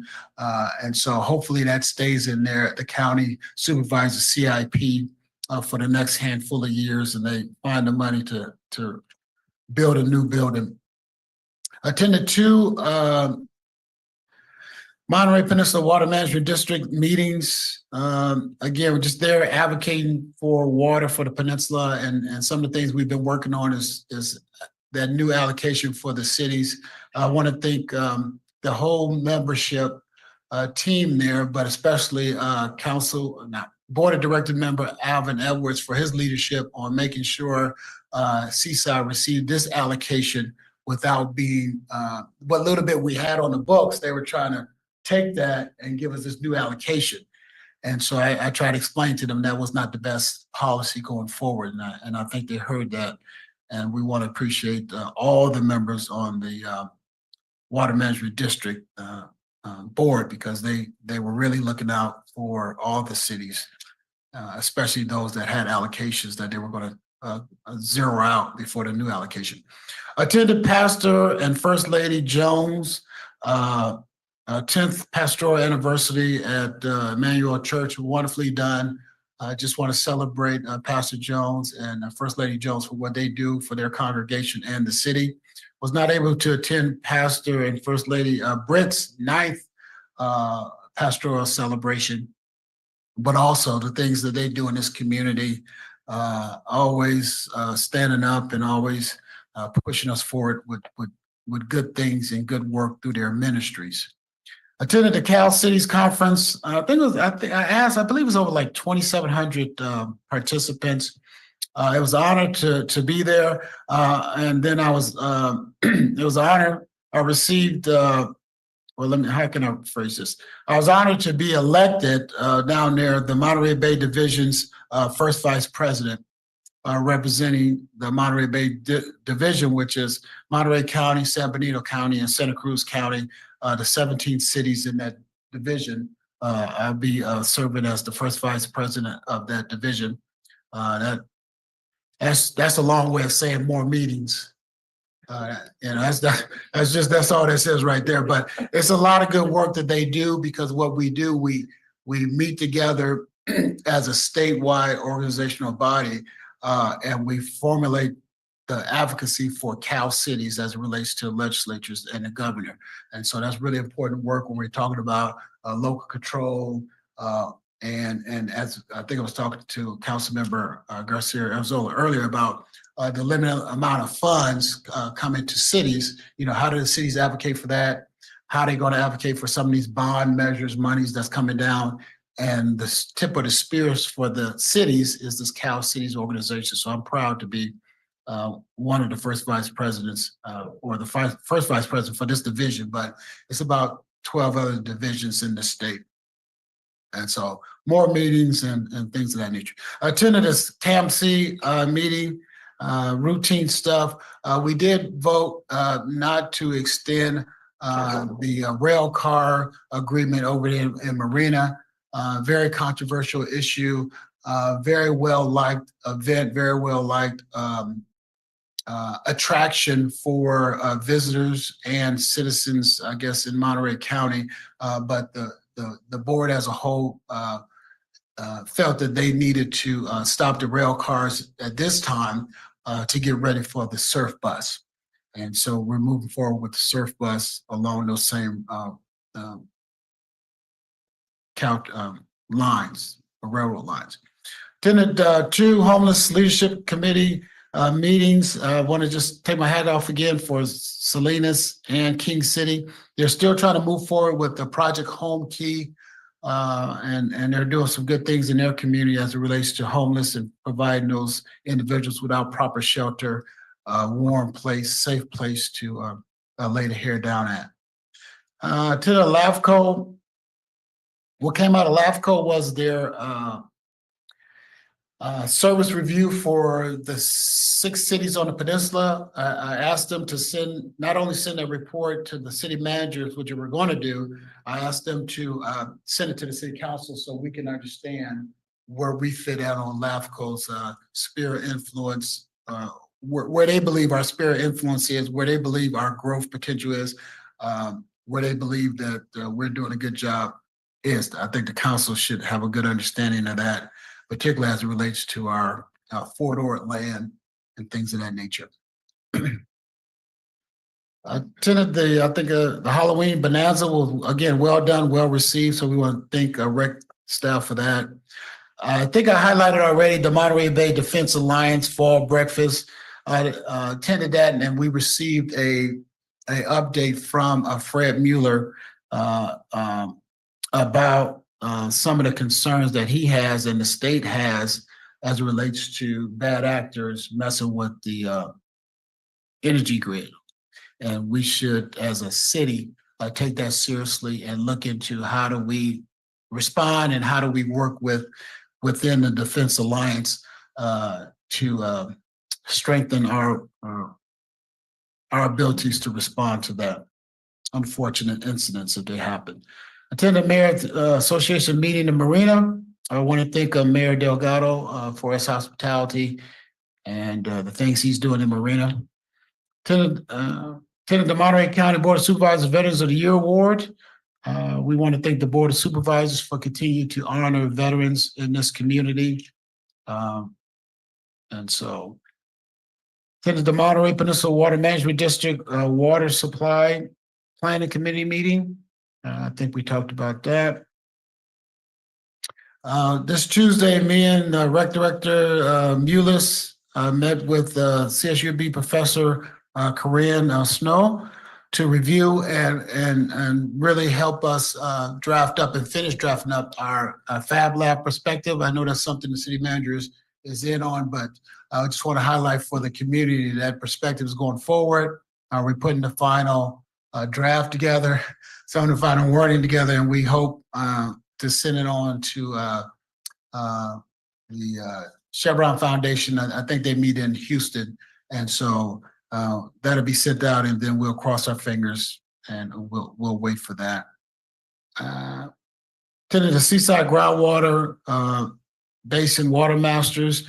We adapted the 2025 budget, 24-25 budget, and we want to just look at how do we concerns are seawater intrusion. So how do we put more water, keep more water in the Seaside Basin so we can stave off seawater intrusion? And some of that is they're looking at the possibilities of working with Marina to allow Marina to put some water in there. And I didn't share my concerns at this point because there's just they were just putting it on the agenda, and it wasn't a full discussion. But I'll make sure my thoughts about some of the issues that are concerning that. They did mention the letter that was sent by the city attorney stating our concerns as a community, and I'll make sure those concerns are heard as I am the chair of that body. So we'll get that on. And I think that's it. I wanted two last things. I do want to thank, well, let me start with this. I want to thank the city clerk and her team for running, or I would say facilitating flawless candidate process and the election. Sometimes we forget about, particularly in each city, but it's really the city clerks and one of their functions is the election official. So she made sure that we all had our proper paperwork, made sure that we all understood what was going on, what it relates to, and how we can campaign to get elected. And if it wasn't for her and her team, people would have a lot harder time. And I'll just end by saying it's not their responsibility is to hold your hand along the way and do more than what the state says is required, because they have to focus, she has to focus, the elected official has to focus on being fair and impartial and doing what the state requires, not what candidates require. So I want to say I appreciate you for doing that, making sure that all the candidates had the information that they needed to run their campaigns. And then I do want to thank all the other candidates and all the races within Seaside, not only for the council, but the water district and the other districts that were, have constituencies in the city of Seaside. But particularly the candidates that ran for council, we want to thank them for their hard work and diligence and things of that nature. I have more to say about that once the returns are certified. And then I think by then we will have more information about when the certification, by our next November 21st meeting, we'll have more information about when it will be certified, and then we'll lay out plans on when swearing-in ceremonies will take place. So I just throw that out in the ether so everybody understand we'll have, but it's too early now because the what is it, the county, I don't think the county, they said, I don't think the county made it official about we know when their deadline is, but we have to wait till the certification come in. All right, having said all of that, let's go to item number 12, which is our closed session. The city attorney will read us into closed session. Thank you, Mr. Mayor, members of the council, members of the public. Council will have a discussion on one matter of public employment pursuant to Government Code Section 54957. The position is the city manager recruitment. They will have a conference with real property negotiators pursuant to Government Code Section 54956.8. The property in question is approximately 4.6 acres located between Colonel Durham and Giggling Street and 6th Avenue to the east. The agency negotiators are the city managers et al. The negotiating parties are the Fort Ord Hostel Society and the city of Seaside under negotiation, price, terms of payment, or both. They will also have a conference with real property negotiators pursuant to Government Code Section 54956.8. The property is commonly referred to as the Campus Town property, which is bounded by Highway 1 1st Avenue, 7th Avenue, Light Fighter, Colonel Durham, and Giggling Street. Agency negotiators are the city manager et al. Negotiating parties are KB Bakewell, Seaside Venture, and the city of Seaside under negotiation, price, terms of payment, or both. And finally, they will have a conference with legal counsel pursuant to Government Code Section 54956.9 D2 on two matters of potential litigation. For the benefit of the public, I do not expect there to be any reportable action taken coming out of closed session. That concludes my reading. Thank you so much. Public comment is open on our closed session items. Members of the public in the chamber, please approach the podium. Members of the public on Zoom, please use the raise your hand feature or dial *9 if you're calling from a phone.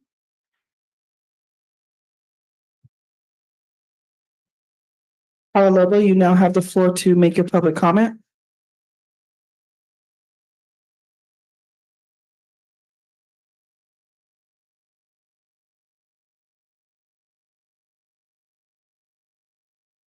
Thank you. Again, I want to take the opportunity to thank all the candidates that ran in this election cycle. As we've heard in the past, elections is a big thing, but not only that, it's an opportunity to have community members voice their opinions on a long-term basis. And the fact that we were able to run a clean campaign, but also not play into the narratives that were being written out there. I want our city to be reminded that while we may have differences, the unity that we have in our areas of interest that we share is a lot stronger than our differences. We are a staple in Monterey County, and that is how we should see ourselves, whether our current incumbent is sitting in that seat or not. We should be able to defend our individuals that we put in these positions at any cost, whether we agree with decisions that they make along the line or not, because we are stronger together. And at the same time, hold them accountable. That is why we have public meetings like this. And utilizing our democratic process is important. Competition is given. That is what democratic process is about. And so I thank everyone, and I thank everyone that took the opportunity to congratulate one another, and not only that, hold us accountable for the flaws that we may have had in our campaigns along the way, and also listen to the oppositions of what we stand for, because that makes us stronger. And that is what democracy is really about. So not only did I want to thank us for that, but also I wanted to bring back to our closed session when we talk about the litigation that we have in the loss agenda item. Can we reveal to the community what those litigations are? Is that current employees, past employees, or something unrelated to employees? I yield the rest of my time. Thank you. Thank you for your comments. Mayor, no other members of the public have come forward to make public comment on the closed session items. Thank you so much. We'll close public comment on the closed session items. City Attorney, are there any questions, issues, or concern you can answer at this time? Thank you, Mr. Mayor, members of the council. With respect to the commenter's question, at this time, the matters listed on the agenda are potential litigation, which means there are sufficient facts and circumstances that lead me to conclude that these are potential litigation. And at this time, that's the only thing that we can disclose.